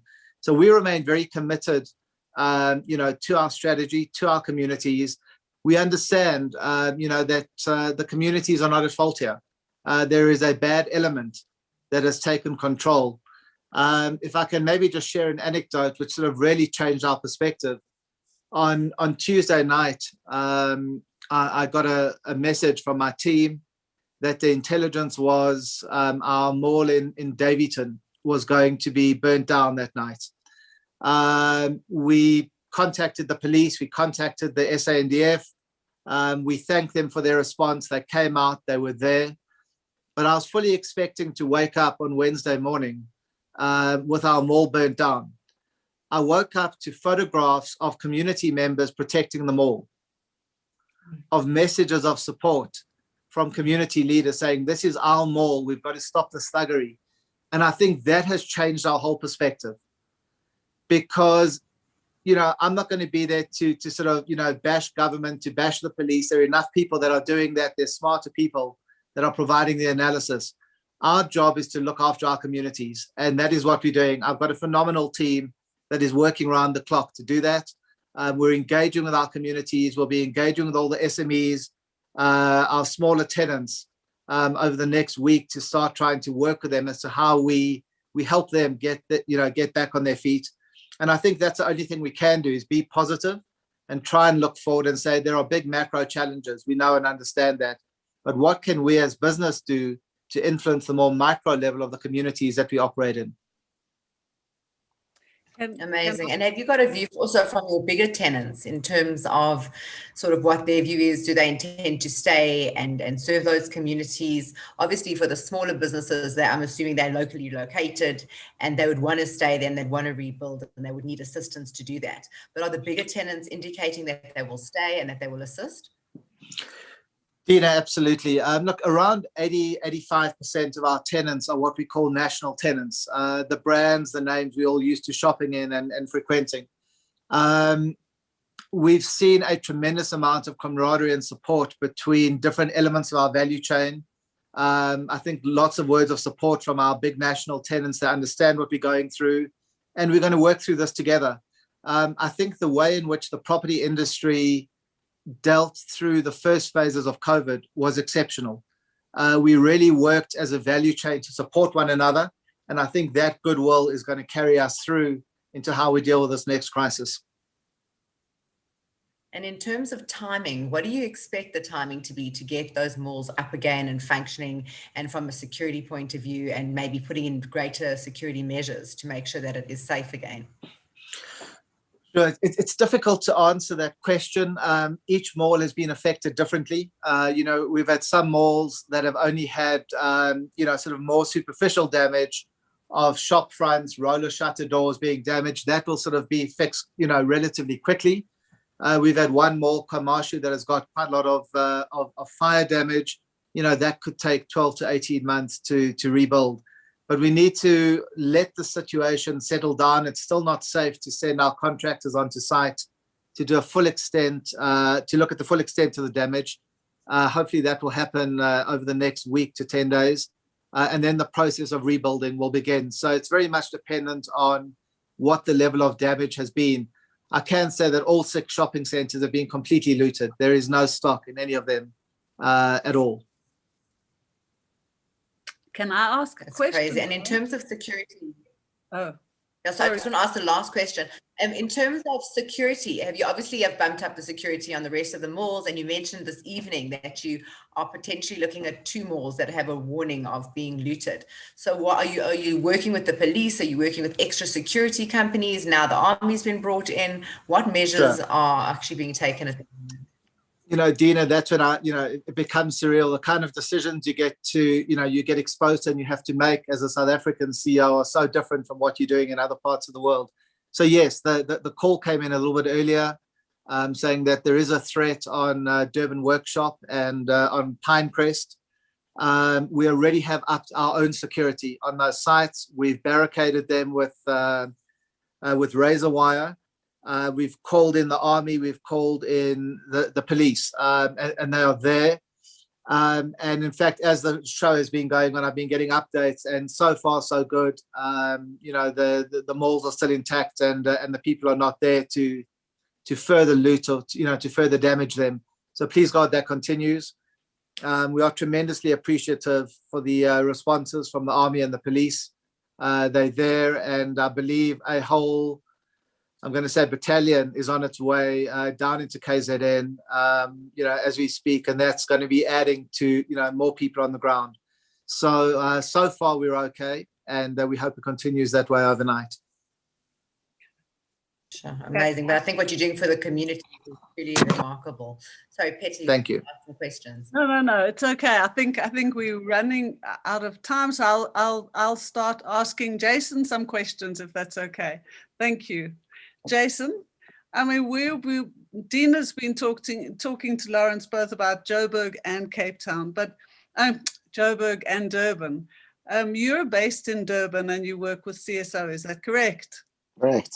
So things are very different there, and the situation is felt even in the suburbs. Tell us what you've experienced in KZN. So it changes from day to day. So if we start at the beginning, on Sunday is where we can start. My wife went to the shops and she came back without any shopping. So when my wife comes back without any shopping, you're in trouble. Something has happened. So automatically you assume, well, it's COVID. They've closed down the stores. Maybe they had another outbreak. So let it be. So on Sunday, we knew something had happened, but we weren't sure what. Then later on, we found out that they closed for fear of looting. So we weren't sure what was going on. Then you turn on your TV and you can actually see moment by moment, things are happening around you. As that starts happening, you start hearing gunshots. Then after that, you start hearing sirens. Then you start seeing things happening around your area, but close to your home. It was on your doorstep and you weren't sure what was happening or where it was coming from. It was literally like living in a war zone. You could hear the gunshots, the explosions, the shouting, the screaming, the smoke smell. It was just surreal. And then on Monday, it was just utter chaos. The shops and malls were being attacked. You couldn't move out your house. You saw stoning of cars. Friends were phoning in panic. I had my mom in Westville also phoning in a panic. What do we do? Do we stay? Do we go? What do we do? Then there were tires burning in the roads. You couldn't move out of your suburb. So you literally were a prisoner in your own home. And then from there, you started seeing mobs running in the road. Sitting at home with my kids, I'm seeing on the CCTV camera a mob running past. So you're looking at the mob and you're going, who are these people? Are they the good guys? Are they the bad guys? Are they the looters? Are they the vigilantes? We don't know. So you didn't want to go out at that point and get involved. All of a sudden, all the CPF groups got involved, all the community got involved. And slowly but surely, they started to get together and there was some sort of synchronicity. Then we got a call to arms on all of our groups. All young men, all get together. Anyone that can fight, come and fight. Bring your baseball bats, bring your guns, bring your sticks. And it was a scene out of like a Frankenstein movie. Everyone came out with their pitchforks and their torches and any weapon that they could get. Then we had a meeting. We met at the local mosque of all places. And in this parking lot, everyone got together and said, what can we do? how can we protect our environment? So it was quite a scary thing. As I arrived, I saw what resembled an ISIS army coming out. I didn't know if I should go in or run away. But these guys turned out to be great guys, a lot of firepower. And once we started realizing that we had to protect our environment, then we started getting together and blockading the roads. Because on Sunday night, we did not sleep. No one slept. So Monday, we were tired, we were all hungry, we were irritable.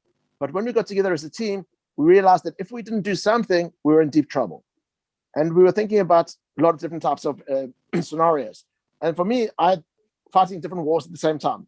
I had the war at home with my family and worrying about getting my mom to me. Also had the war outside with the community. And then I had my initial direct around me community that I had to worry about.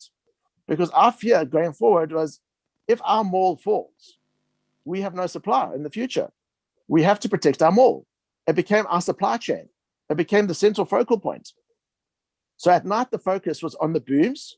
And during the day, as the crowd would rush to the mall, we would all drive to the mall as fast as we could, surround the mall and chase away the mob that had sort of appeared at that point.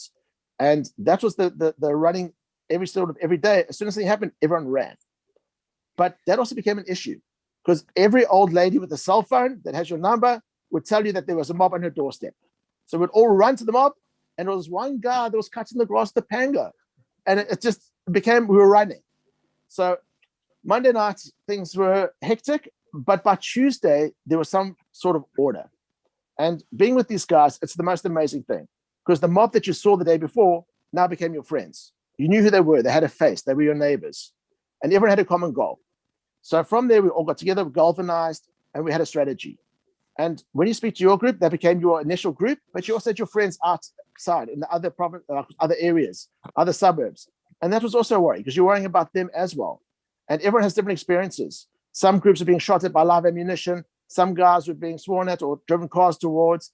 And other guys, it was just always ongoing and fluid thing that happened all the time. And while you're protecting your mall, you were getting an SMS, or your wife was getting an SMS saying, it was the lady from the bakery saying, is the mall still standing? Do I have a job to come back to? So now you realize that it's not just about your community, it's a wider community as well. And through all of this, it was very interesting. And on Tuesday, with the slight lull, it was a tough decision, but I decided it's time to get my mom to me because that's another worry. If I don't get her here, I'm going to have that to worry about as well. But it was a risk. You had to make a calculated risk. Do I go? Do I not go? So the roads were clear from what we could gather. We made that choice and we got my mom to me. As soon as my mom arrived, I could go out again. So I went to the club. But coming back from the club, the Jewish club in town, we drove through a crowd of about 500 people. You were driving over rubble. You were driving over broken glass. People that had just looted were walking past you like it was nothing. It was almost like a freight train of people moving by. It was a scene out of a movie. It was just surreal. It was crazy. And then when you get back to your house, you decide time to lock up again. And you didn't know what was going to happen next. Was it going to get worse? Was it going to get better? Was it going to turn from the shops to you as a family? Were they going to invade the houses? And then became the fear. And when you had all the fear of all the people around you, someone had to stand up and say, guys, let's just focus. Let's do what we can here. And that's what we did. And you stopped the panic. And as soon as you stopped the panic and you got the control back, things started normalizing. And when you had the checkpoints, the guys started off and it started going towards a racial element. And you had to pull the guys back and say, guys, it's not about a black and white or black and Indian thing. It's about our community. We are a community here. That's looters. Just class them as looters and treat them as such. And we had to talk the young guys down because they were ready to fight and they had their adrenaline pumping and they had whatever weapons they had. And some of them were looking for a fight. And that's also not a good place to be. You have to educate the guys, just calm down, realize it's more about the families that they had at home and not about that street corner. And by Tuesday night, things started calming down a little bit and we could, for the first time, get some sleep. By that stage, we hadn't had sleep in about 2 or 3 days. Guys were tired and irritable and hadn't eaten. So there's also a lot of logistics that had to happen. And that's all of a sudden, we had all the wives at home, making sure that the chocolates and Cokes were coming out to the guys in the streets. And everyone had a part to play. And it was just amazing that how resilient South Africans can be in the light of all of this. And the fake news was terrible. The news on TV was terrible. And at home with the kids, you didn't want them to see the TV at all. But you also wanted to be informed. So it was the war at home. So it was a very interesting time. And yeah, we went through some rough times together, but at the end of the day, we came out on a good way. Jason, how did you explain what was going on to your kids? Very tough. Very, very, very tough. My kids are already edgy. They're nervous. Every time you grabbed a weapon or grabbed a paintball gun or ran out the house, there's a nervousness. Every time there was a gunshot outside, they were very nervous. So the fact is you had to sit down with the kids and explain, this is what's going to happen, but it's all going to be okay. And the kids are resilient, but they are nervous. And again, it's having kids cooped up at home. When they've been at home all through COVID, they are climbing the walls. So that's the war at home. Yeah. Having 3 kids is not easy. So you had, like I said, it's so many fronts that you had to battle on, and you had to shift your focus as needed. But the kids are great. They are very resilient, and they're very understanding of what's going on. What I found amazing, what you just said, was the Jews and Muslims working together amazingly well. And tell us a bit about that. Well, it was everybody: the Jews, the Christians, the blacks, the whites, the Indians, and it all became about your immediate location. And it was, you had a road group, then you had a community group, you had your block group. So there were so many different groups, and people shifted. I mean, I got out and I sort of had to ascertain where's the best place to be. And you didn't want to be around the guys that were gun happy. You didn't want to be in that group, but you also didn't want to be in a group that relied on you to do everything. So it was interesting, and the dynamics were very simple because it was young people, old people, and everyone just came together and just got along. It was amazing to see. And the fact is, there was a guy that lives on our road. I just assumed when I drive past him, he was looks like a drug dealer, but turned out to be the nicest guy. So it was nice to meet these people. And in COVID, we haven't gone out of our houses. We were forced to come out of our houses and go to the street, put our masks on, and take that calculated risk and make sure that we protected everybody. Because at the end of the day, if we didn't, we wouldn't have a community left at the end of the week. Yeah. So you've actually created. That's amazing. Sorry, I know, Peter, I know the time is running, so I've just got to be the timekeeper here, unfortunately. But I just wanted to thank Lawrence and thank Jason so much for your time. I know both of you are going through a lot, have been through a lot. I think, Lawrence, what you're doing in the communities is unbelievable, and just may you continue to do it, and may you have no more damage, and maybe everything be okay. And Jason, to you as well, I think what you've also been through is incredible. Peter, I don't know if you've got any closing remarks before we move on to our next section. No, that's fine. Thank you very much. Thanks, Jason. Thanks, Lawrence. Sure. Thanks, Dina. Thanks, Peter. Thank you both. Thank you. All right, Peter, I'm going to leave it over to you, and you are going to be speaking to Jeremy Gordin, I believe. Is Jeremy around? We have to find him. I think we're going to have to ask our... I've asked Jeremy to turn on his camera. Perfect. Here I am. There we go. How are you? Jeremy, having written the biography of Zuma, I would love to know just a little bit about this man. Tell me about Zuma. What's he like as a person? Well, as a person, he can be very charming if he chooses to be, and he's got a very good sense of humor. But I was thinking that what's important is not so much his biography, but what's happened now. Yes, but just to understand a little bit about the personality really helps, and his background, to understand what the man is like now and what's created this. Well, I mean, he comes from, a very poor background. He comes from a small village from the Nkandla area. And he had to quit primary school very young, probably about standard 2 or standard 3. So he was really close to illiterate. But then he joined the ANC, and he was arrested, and he spent 10 years on Robben Island, where he learned and he was taught to read and write insofar as he can. And then he devoted the rest of his life to being in the ANC. He was in Mozambique and then went to Zambia and became in Zambia the head of the intelligence services, with a big emphasis on KwaZulu-Natal. Do you think that what's happening now is orchestrated by him? I don't know that it's orchestrated specifically by him. I don't know if he crossed any T's or dotted any I's, but certainly there's a group around him. And I was wondering 5 or 6 days ago to what extent what's been happening, the looting and the arson and the mayhem had been orchestrated. It seems pretty clear now that it's been orchestrated.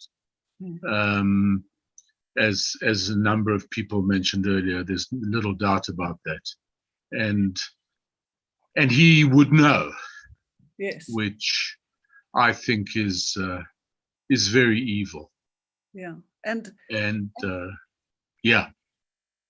What do you think do you think this is his way of getting out and getting back into power? What do you think this is about?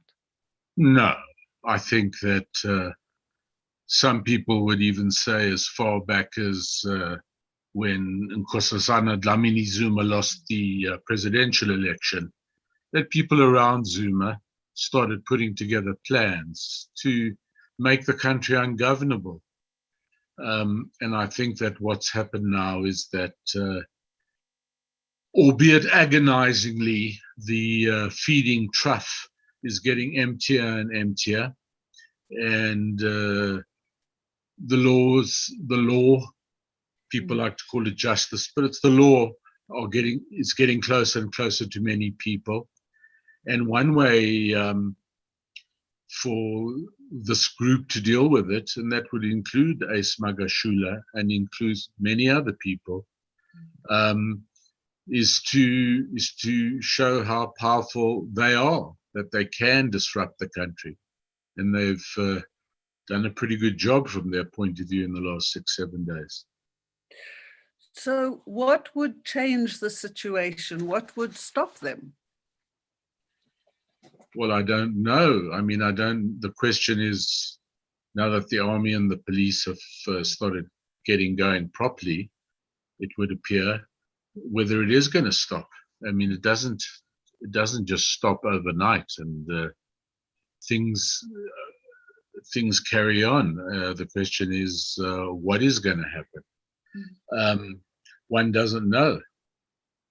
What do you suspect his next move would be? Well, it's not so much his next move. I mean, he's in prison, but it's the orchestrators and those around him. It depends what they're going to do. I don't know. They've actually been quite successful, sadly, in the last week or so. I think it's come as a huge shock, and at the same time, I mean, there's a kind of a perfect storm, as the cliche goes. We are all surrounded by thousands and thousands of starving people, and COVID has made it much, much worse, and lack of payments going out has made it much, much worse, and all the issues that earlier speakers mentioned.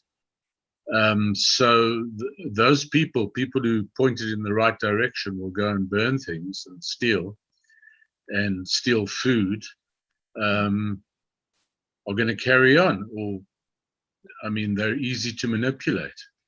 Yeah. Do you think anybody still has the control over the masses? Control over whom? Over the people who are looting, etc. It doesn't work like that. I mean, you just kind of light a fire and let the tinder catch hold. I don't think there's a specific chain of command. Mm-hmm. And if tomorrow Zuma was released from prison, do you think this would stop? I don't know, but I don't think that he'll be released from prison tomorrow. I certainly don't think so. I mean, I can't see it happening. Okay. Okay. What do you think is the way forward for us? In terms of what? In terms of politics and dealing with the situation. Well, I think that although it's now pretty much accepted by most people, and it seems clear that this was largely, that everything that's happened was largely orchestrated. There's a huge emphasis because, as you'll probably know yourself, much of this information, the so-called dirty dozen and silent Slomo and all other names that have been touted, have come from government. And the emphasis from the present government is, okay, well, we know about it, although we didn't act on it for some reason, but that's another issue. We know about it, and we know who's orchestrating, and we're going to go after them. But I would slightly reset the emphasis and point out that a lot of the people who are watching where they're getting all their money and feeding at the trough is coming to an end, and they don't like it. And one way to stop law catching up with them is to destabilize society. And that includes a lot of people who are probably in government, in fact, are certainly in government, and all over the place. It's been a running business for a long, long time. Sure. This is not good news anyway. I've been told that it's time to pass over the baton to Howard. Thank you very much, Jeremy. Stick around and listen. Okay, thank you. Thank you. Thank you, Jeremy and Peter. Really appreciate that insight into a very interesting character. Now, before we move on to our next sections, and we've got some amazing stories coming up. We've got Hanan Bushkin, who's going to be telling us about the psychology behind the rule of the mob. And we also have Hanan talking about the fear and anxiety that people have by watching television and experiencing the trauma around them, as well as Benji Schulman, who has spent the day in Davidton busy cleaning up some of the mess. So some amazing stories to come. But before we do that, don't forget that these webinars are brought to you by the South African Jewish Report. And we are all volunteers, myself and Dina and the board of the Jewish Report, bringing you these webinars because we believe that we need to educate, inform, and entertain all of South Africa and the expat community and people around the world who watch us in places like Riyadh, Saudi Arabia, and Bangkok, Thailand, and the United Arab Emirates, and Kenya, and Nigeria, and Mozambique, and Panama, and Canada, the United States, England, Israel, Australia, wherever you are in the world, we want you to be part of our family. And obviously, we have some salaries to pay. Peter is our professional editor. We've got journalists. We have printing costs. We've got distribution costs. We've got license fees that we need to do. And we want you to be part of our family and to make a contribution to help us making sure that these webinars continue. So you can do it in two ways. We have a patron campaign where you can commit to 180 Rand a month in order to help support the work that the South African Jewish Report does. Or you can give us a once-off donation. 5 Rand is fine, or 50 Rand, or 50,000. And there have been people who've given us 50,000 Rands in order to help us. But we believe that everyone watching tonight should be part of the family and should make sure that we can continue to deliver these services to all of you. So Dania, I'm going to ask you to please play our patron campaign video, and then we're going to put up a poll. And if you're able to help us in any way, whether it's 5 Rand or 50,000 Rand, please just click yes, that I would like to make a contribution and a donation to make sure that we can continue to deliver these services to the people of South Africa, to our community, and to everyone around the world who is so interested in what's happening in South Africa. Danny?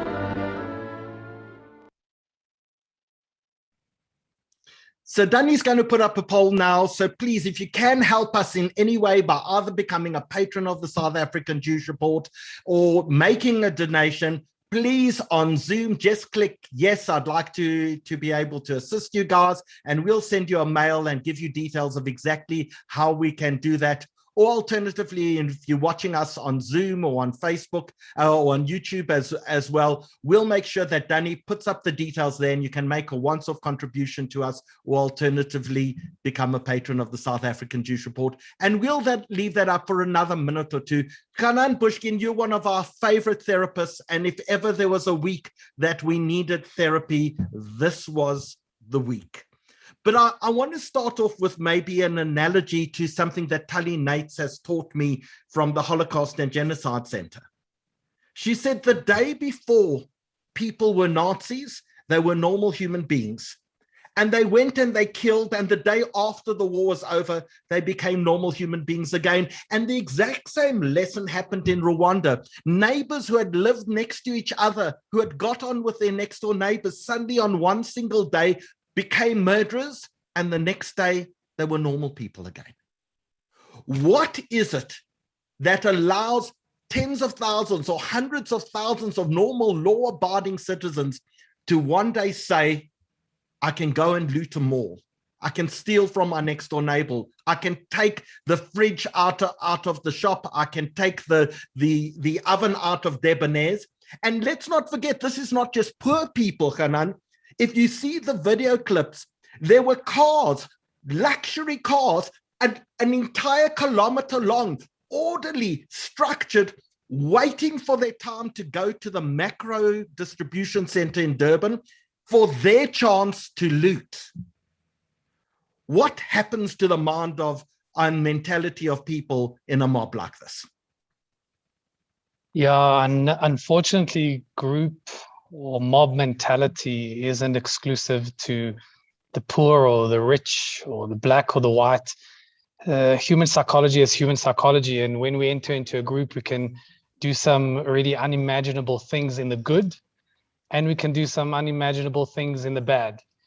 And a couple of psychological phenomena happens when we put ourselves in a group situation. One of those things we call de-individuation, which is when people get into a group, they actually lose their sense of self-awareness. There's also a loss of individual identity. The individuals take the identity actually of the group. So I'm no longer Hanan the father, or Hanan the husband, or Hanan the brother or the son. So instead of being the father and being the son, I take on the common role of the group. So if the group identity becomes, we are here as vigilantes, that is what my identity becomes. So I actually take on the identity of the group. Also, we mustn't forget that in a mob mentality, emotions are heightened. Think about how groups behave at a club.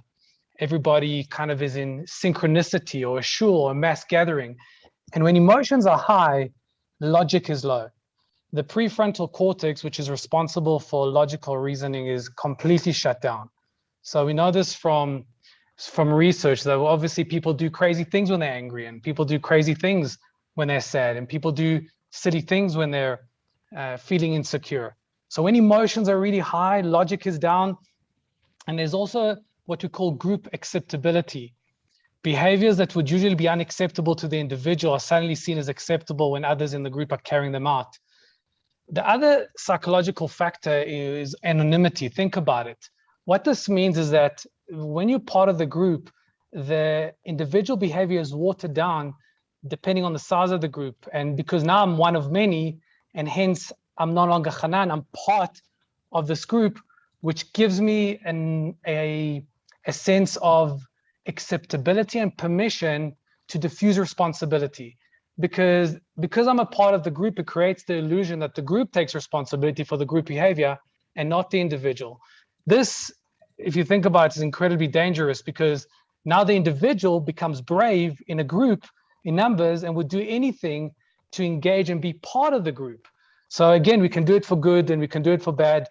And the larger the group, the more likely we are to experience these psychological phenomena. So as I said, these group mob mentality can really do good in numbers, or it can do really, really bad in numbers. What about remorse, Hanan? Because I was watching on television them interviewing some of these people. The one guy was saying, it's my birthday, I've come to celebrate, I've never felt so free, I went to go help myself to a gift. There seems to be no shame and no remorse amongst the people in what they're doing. So most of these individuals are not mentally deranged. They don't suffer from deep psychological diagnosis or psychiatric disorders. Most of the individuals are parents and brothers and sisters, and I'm not excusing their behavior, but once you're part of the group, as I said, you take on the group mentality. So if I steal a TV and I go back to my home and I'm surrounding with other people that stole TVs as well, well, in comparison to the group, I didn't do anything wrong. Good and bad is only good and bad in contrast to the group. So if I can give you an analogy, we can use anything. If I'm a left-hander, or if I act like a clown, let's just say, in a group of clowns, well, that's okay because that's the group identity. But if I act like a clown in a group of maybe individuals that identify themselves as something different, then I'm an out now, I'm an outsider. And that creates the remorse, the guilt, the frustration, the insecurity. So we take on the role of the group and the rules of the group. And if everybody does bad, well, then everybody does the same thing, which is okay. So Hanan, let's talk about those of us who kind of passive observers to what's happening on. I asked you very flippantly as we're beginning, like, should I be spending my days sitting in front of ENCA, watching television, monitoring social media, feeling like almost I'm part of all of this? Is this even healthy? Right. So we got to take into account that the human mind really likes to make sense of our world. And that's why we want to consume as much information as we possibly can, because the brain thinks by consuming more information, I'll make more sense of what's going on. And especially when we find ourselves in a situation where we're in chaos and disorder, we want to get more and more information. But I'm not a big fan of engaging in anything that doesn't add value to you. I'm not a big fan of engaging anything that doesn't make you better. And watching the news beyond and above and beyond, being as safe as you possibly can be, watching the news, social media is not helpful to you as a father. It's not helpful to you as a husband. It's not helpful to you as a son or as a brother or as a sister. And people say, but Hanan, aren't you like an ostrich with your head in the sand, not watching the stuff? And my answer is not at all. I know exactly what you know.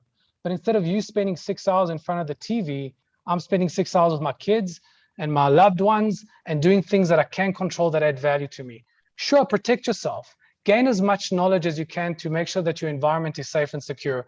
But above and beyond that, focus on things that you can control. Focus on your lane that makes you better.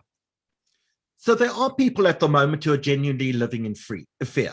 The people in Durban, they're going to bed at night, they're hearing gunshots, they can see smoke rising. So many people who live in, for example, Alexander or in Fordsburg or in Soweto, they physically fear for their lives. They have children, their children are fearful. What tools and mechanisms can you give them to help them through the current situation? Right. So obviously on a practical level, survival comes first. Make sure that you are in a safe environment, surrounded by safe people, predictable, and environments that make you feel safe and in control. Once that is the case, once you have practically put yourself in a safe environment, now I want you to focus your attention on things that you can control. You know, there's a concept that I call the law of focused intent. And the analogy that I use is, imagine how you come to my office and as you arrive, I ask you, how many red cars did you see on the road? You would probably say, I can't think of any. But if on the way there, I phoned you up and say, listen, you're on the way to me, please be aware of all the red cars on the road, you would probably pick 20. And it's not like 20 magically appeared, they were always there, but your focused intent brought it to light.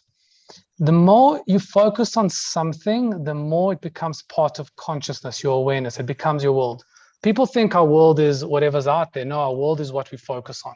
And the brain is a really interesting machine because it can't focus on the red cars and the blue trucks. It can only focus on one thing at a time. And I'm asking all those people that are focusing on the blue trucks, in other words, things that they cannot control, I'm asking you to focus your intent on things that you can control, because that becomes your reality, that becomes your world. So I'm actually going to ask Danny to pull up a poll quickly, because we want to know how people are actually feeling. Do they feel fearful about what's happening around them? So we're going to pull up our last poll for this evening and ask you to actually vote. How has this affected you? Has it affected your business? Have you personally seen violence, rioting and looting? Have you personally lost property? Are you fearful for your own safety and the safety of your family? And or were you not afraid at all, or not affected at all? Because Hanan, for many people, as they answered that question, for many people, they haven't personally been affected, but they're reacting as if they have. And there's almost this sense of fear unnecessarily, people watching to say, oh no, I'm in personal danger. Oh no, my property's in danger. But they 10, 20, 30 kilometers, 50 kilometers away from any danger at all. Completely. Look, I mean, at the end of the day, we're all human beings, and we relate to other human beings as human beings. We don't want to see anybody suffer. We don't want to see anybody cry. We don't want to see anybody feeling any sense of frustration or loss of control. It breaks our heart, because one thing that identifies us all is we're all South Africans, period. And when we see other fellow South Africans suffering, struggling, we pick ourselves up and we help them. We support them. We love them. We care for them. So even though it might not be our personal direct journey, it's certainly our personal indirect journey through other people's suffering. And that's what unites us. We're all South Africans. So in fact, let's share the results of the polling now. And of all the people watching this evening, 3% personally saw violence, rioting and looting taking place. 1% of people said they personally lost property. 28% said they were very afraid for their personal safety and the safety of their children. And 6% say they weren't afraid at all. 61% say they weren't affected at all. 6% are not sure. So it really is a great tragedy for those people who've personally seen the violence and the looting, and you understand the fear that comes from it, and the two people who personally lost property who are watching us this evening. It's horrendous. I mean, you think of members of our community, of like Baby City and some of the toy stores and what they've done, and Dis-Chem Pharmacy. I mean, 6 Dis-Chem pharmacies, I understand, have been completely ravaged. It's very, very personal. But for the vast majority of people, there's no reason to have fear. There's reason to have concern, but no reason to have fear. So how do we channel this, Hanan, into something positive? Like Benji, who we're going to be talking to next, Benji has went out together with the South African Jewish Board of Deputies and the South African Union of Jewish Students, and they've been practically helping people and building community. Is that helpful as part of our healing process? Definitely. So even though most people have not been directly affected by this, as I said, focusing and identifying as South Africans make us feel a sense of empathy towards other fellow South Africans that are suffering. But I cannot stress enough the need to focus on things that you can control. Even in a hurricane, there are pockets of experiences and social structures which you can engage in and immerse yourselves into that makes you feel in control. Focus on the red cars. Don't focus on the blue trucks, things that you cannot control. Focus on things that give you value that you can control. Hanan Bushkin, thank you so much for joining us this evening. I think all the advice you always give us is just so valuable. It's difficult times for everyone, but ultimately we have to see things in perspective, and there are things we can do to feel better. And I think finding meaning at this point in time and building community and helping the people around us is what's really going to get us through this crisis. No question. Absolutely. Thank you so much for joining us this evening. And we're going to be talking now to Benji Schulman. And Benji, I'm going to ask you to turn on your camera and to unmute yourself. Let's unmute you, Benji. Yes, can you hear me now? We can hear you now. So Dina, today, Benji and the South African Union of Jewish Students and the Jewish Board of Deputies and the South African Zionist Federation do what we do best as a community. We go out and we get our hands dirty and we help. And that's one of the great inspiring stories that we've got. And we're going to actually play a video just a little later after Benji spoken, where we can actually see some of this happen as well. So I'm going to give this section to you, Dina. Thanks, Howie. So Benji, yes, absolutely. You went out today. You literally got your hands dirty, and you went out to Davidson. Tell us about it. Who went? Why did you go? What did you see? Thanks, Dina. Yeah, I think I was one of Hanan's doom scrollers that he was shouting at. I think for 3 days I'd seen every tweet on the planet and every hashtag, and it was killing me. And so, I understand. and so this at some point yesterday evening, I saw that there was advertised something with the Jewish Board of Deputies and MEC in Gauteng for sports and culture. And so I thought, no, I have to do something, otherwise I'm going to go crazy. And so this morning we went out. It wasn't a lot of people from the community. 20, 30 people maybe at most, but we went out and gloves and black bags, and we went out to a community in Davidson and a mall that had been ransacked, and we just helped to clean it up, in the beer bottles and the gun shells and the bricks, and just sweep it and clean it. Sure. And when you went, first of all, when you actually went, were you not scared to get out there? I mean, it's quite tense. The situation still has not calmed down completely. Did you see police? Did you see army? So yeah, so I think obviously that was something, but I do think that if you had watched it as much as I had, you had the sense that Gauteng was sort of calming down to abnormal, and so there was an opportunity, and this particular mall wasn't sort of front and center. And also, there were government people there, and we had a lecture from CSO before we went. So there was a concern. There was, of course, Corona concerns as well.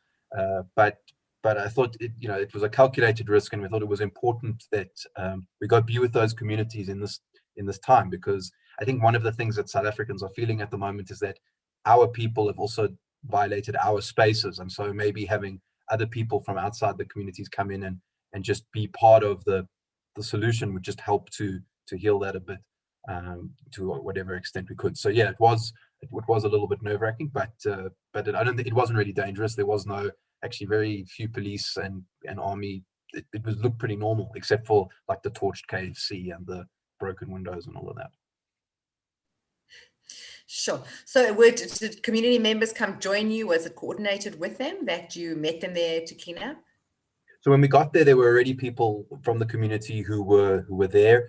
There were local branches of Sanko and the ANC who came out to support, and just ordinary members of the community were just arriving.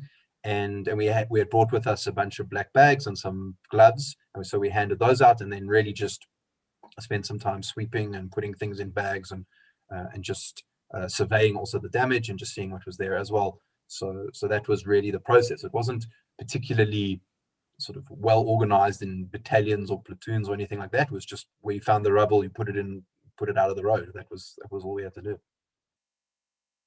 And was there a feeling of unity with people sort of getting together and cleaning up and really trying to rebuild and start again? There was a kind of feeling, you could feel the shell-shockedness, I think, around the community of what had just happened. People were not like excited or anything like that. They were just there, and I think that they just felt like they had to come and do. And you just had really a variety of people, mostly young people actually, who just were arriving to do something, and that was what they were doing. So there wasn't like any rah or anything like that. People just arrived and got on with what they could get on with. So Benji, I want to suggest that there's actually a little video of what happened today. Let's actually watch the video and then come back for a final question to you. But I think it will really give people a sense of what it was like being out there today. Thanks, Howie.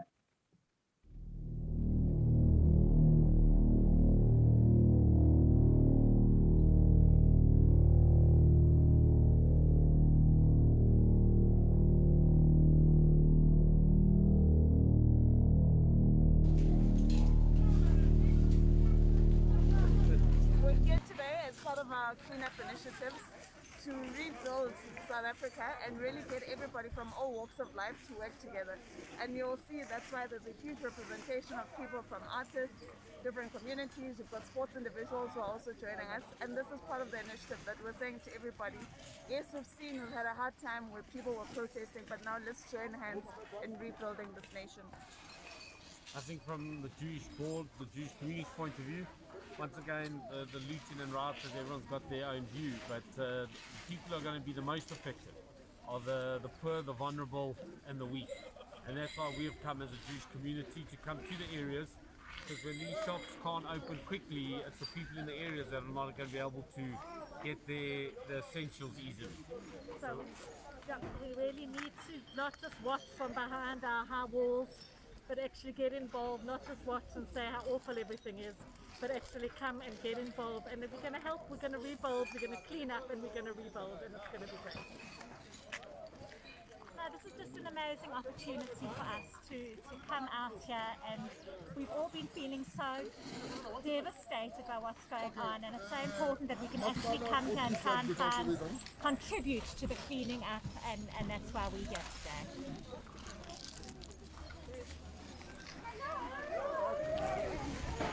So we're here today. You can see all around us the mess that's been created from the violence. There's community members here from the Davidson region that are coming out. The NEC of Sports and Culture as well from Gauteng. And we're just here to join the community to see what we can do to make whatever small difference we can to help clean up the mess. Part of the South African Jewish youth here to clean up, and I'm telling you guys, try and come help and just try and make a difference. My name's Hannah Milner. We're in Davidson today, cleaning up, helping rebuild, and we encourage all the South African Jewish youth to come out here, help us, and rebuild the country when we need it most.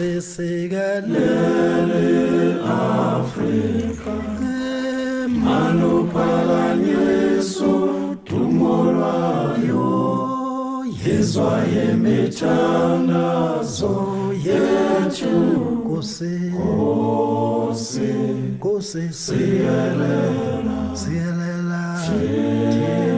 tina lusapho lwayo kose sikelele Afrika tina Manupalanyeso pondolwayo yezwa imithandazo yethu kose siyelela. So I think that's a great video. I think it says it all. I mean, I think everyone has been thinking, how can they help? They've been devastated literally by what they've been seeing. So getting out there and literally helping clean up was a wonderful way to contribute. So Benji, the next challenges as well will be to help people, particularly in KwaZulu-Natal, the Jewish community, the broader community, people who just have no shops to go to, who are having difficulty getting food and other things. And I know there are campaigns that will be launched over the next while in order to help people in KwaZulu-Natal who don't have access to food. I know aeroplanes are being put into place. The military has to open the N3 down to Durban. They have to secure the road. Trucks need to flow. We need to make sure that no one is starving in KwaZulu-Natal. Yeah, absolutely. I think obviously KZN is the priority, including our own Jewish community there, which is having some issues and challenges of its own, and there are campaigns immediately to get going on that. I think also there will be a need to do some work here in Gauteng. I don't think that we're going to have food shortages, but I do think that we will have to see what we can do to help. And there's already a lot of stuff that people can do. So within our own communities, immediately stuff. So I just would like to give that over to people. If you're part of Cadena, which is the Jewish humanitarian group, they have a page where you can go and just click and do a different kind of volunteering. So you can actually just click on there and show what kind of volunteering you can do. If you are not wanting to do volunteering so much, or you wanting to just do cleaning, I know the Shout organization, the guys with masks and whatever, they've got some stuff around some of the malls that they're going to be helping out with. The Angel Network, as always, is filling up a truck to go down to KZN, and they're also going to be doing stuff in in Gauteng as well. There's the Board of Deputies in Durban has got a fund. So you can, if you go look at the Jewish Board of Deputies Facebook page, you can go check out their campaign for money to the Durban community. They also have a food fund, the Jewish Board of Deputies, which will be giving out to a range of organizations who I think, there's going to be a lag for the next week as people get used to having to get food maybe outside of their areas where they normally are used to shopping. So those sorts of effects will hit already different communities that are already having issues because of pandemic and all of that. So if you can't get out there, you can reach into your pockets. If you can get out there, there's lots of opportunities. And in between, there's a lot of logistics. So you can volunteer. I've seen people volunteering just to do logistics, just to do emails, just to do printing, just to do whatever it is that they can to make a difference. And certainly I can say for me, this is the first time that I felt at all positive for the first time this week. So I definitely recommend it. Well, Benji, I must say what you do, what the South African Zionist Federation, what the South African Union of Jewish Students, what the South African Jewish Board of Deputies does is absolutely, truly inspiring. And I think we need to focus now on the things we can control, as Hanan spoke about it, and the things that build us as a society and as a community. So Benji, thank you for joining us this evening. To Dina and Petter, thank you for co-hosting with me this evening. We would like everyone, before we go, just to leave a message of hope and inspiration in the chat section.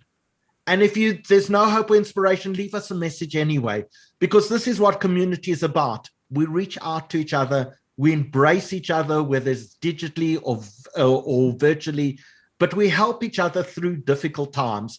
And this week has been a traumatic week and an emotional week for many people, as the things that we absolutely loved, we saw ripped asunder. And that was this country, but it doesn't mean to say this is the end. It is from here that we clean up, and it is from here that we build together and build a better society. So Petter and Dina, join us with a last word as people leave a comment for us in the chat section. Well, all I can say is that I believe in this country. I know we will prevail. And I know that as a community, I mean, I am so often astounded by the generosity of spirit and the generosity of this community. And I know that we'll do everything we can to make things work and to improve things. Dina?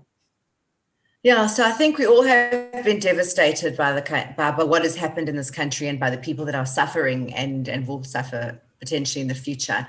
And I think that there is a ray of hope. I think what Benji showed us and what our panelists have spoken about tonight is the hope that the country will get better, and seeing people come together, to see people defending their malls, to see communities bonding together to protect what is theirs is very positive. And we shall get through this and we shall persevere. And so let's have some hope. Let's all rebuild, because everyone has a part to play. And we won't see people this Saturday because it's Tisha B'Av, and we want to leave that to the shuls as people commemorate the destruction of the temple. But just as we had the first and second temple destroyed, we survived as a people and we survived as a community, and we will continue to survive.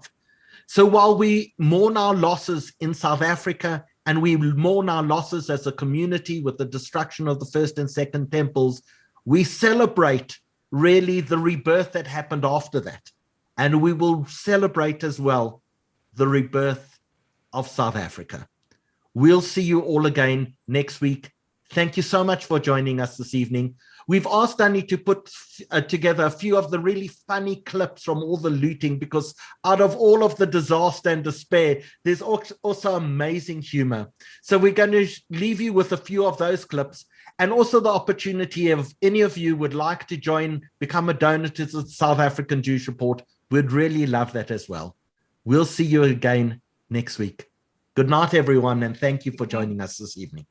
Good night.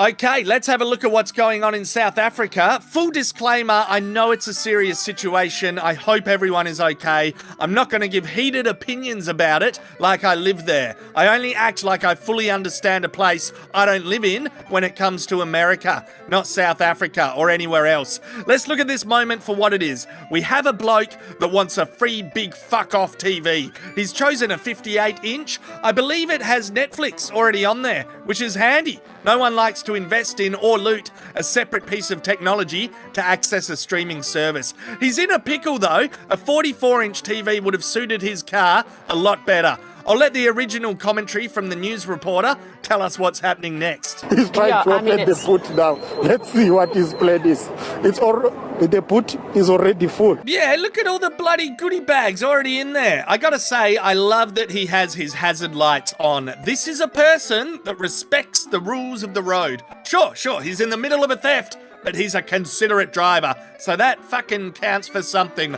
I reckon this sticker on the back window is a spoiler as to where he's going next. Lock down the Apple store, Timbo. Lock it down, mate. It feels like half of his car is full of panic shopping because of the pandemic, and the other half is due to political unrest stuff. What a complex time to be alive. Anyway, is there too much junk in the trunk? Or will the telly make it in? It's looking kind of secure. Not really. Is there a super cheap auto nearby? Just go loot some ratchet straps. Oh, look at these arrogant wankers rubbing it in his face with their TV on the roof, working as a team. That's insensitive. To show off in front of a lone looter like that? Fuck them. I keep forgetting that he's stealing it, to be honest. I have a deep innate feeling to go give him a hand. It's the kind of bloke I am. I see struggle, I wish to help. Oi, actually, what if he's not stealing it?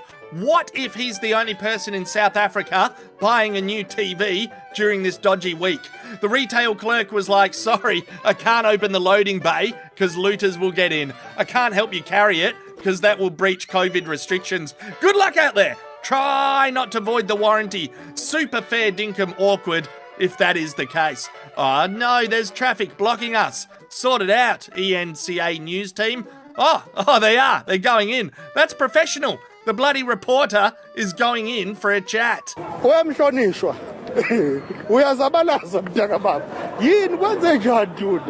I think he said, go put the telly back, you goose. But yeah, nah, he loves it. This particular fella is enjoying the apocalyptic environment. As I said, it's a complex time to be alive. Has his car decided to shit itself?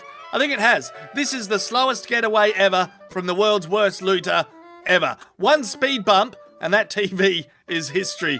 Our noble man on the ground is like, there you have it. I've worked 36 minutes overtime, so I'm heading home to have a mid-strength beer and a Panadol. That's the fucking news today. Back to you in the studio, Sandra.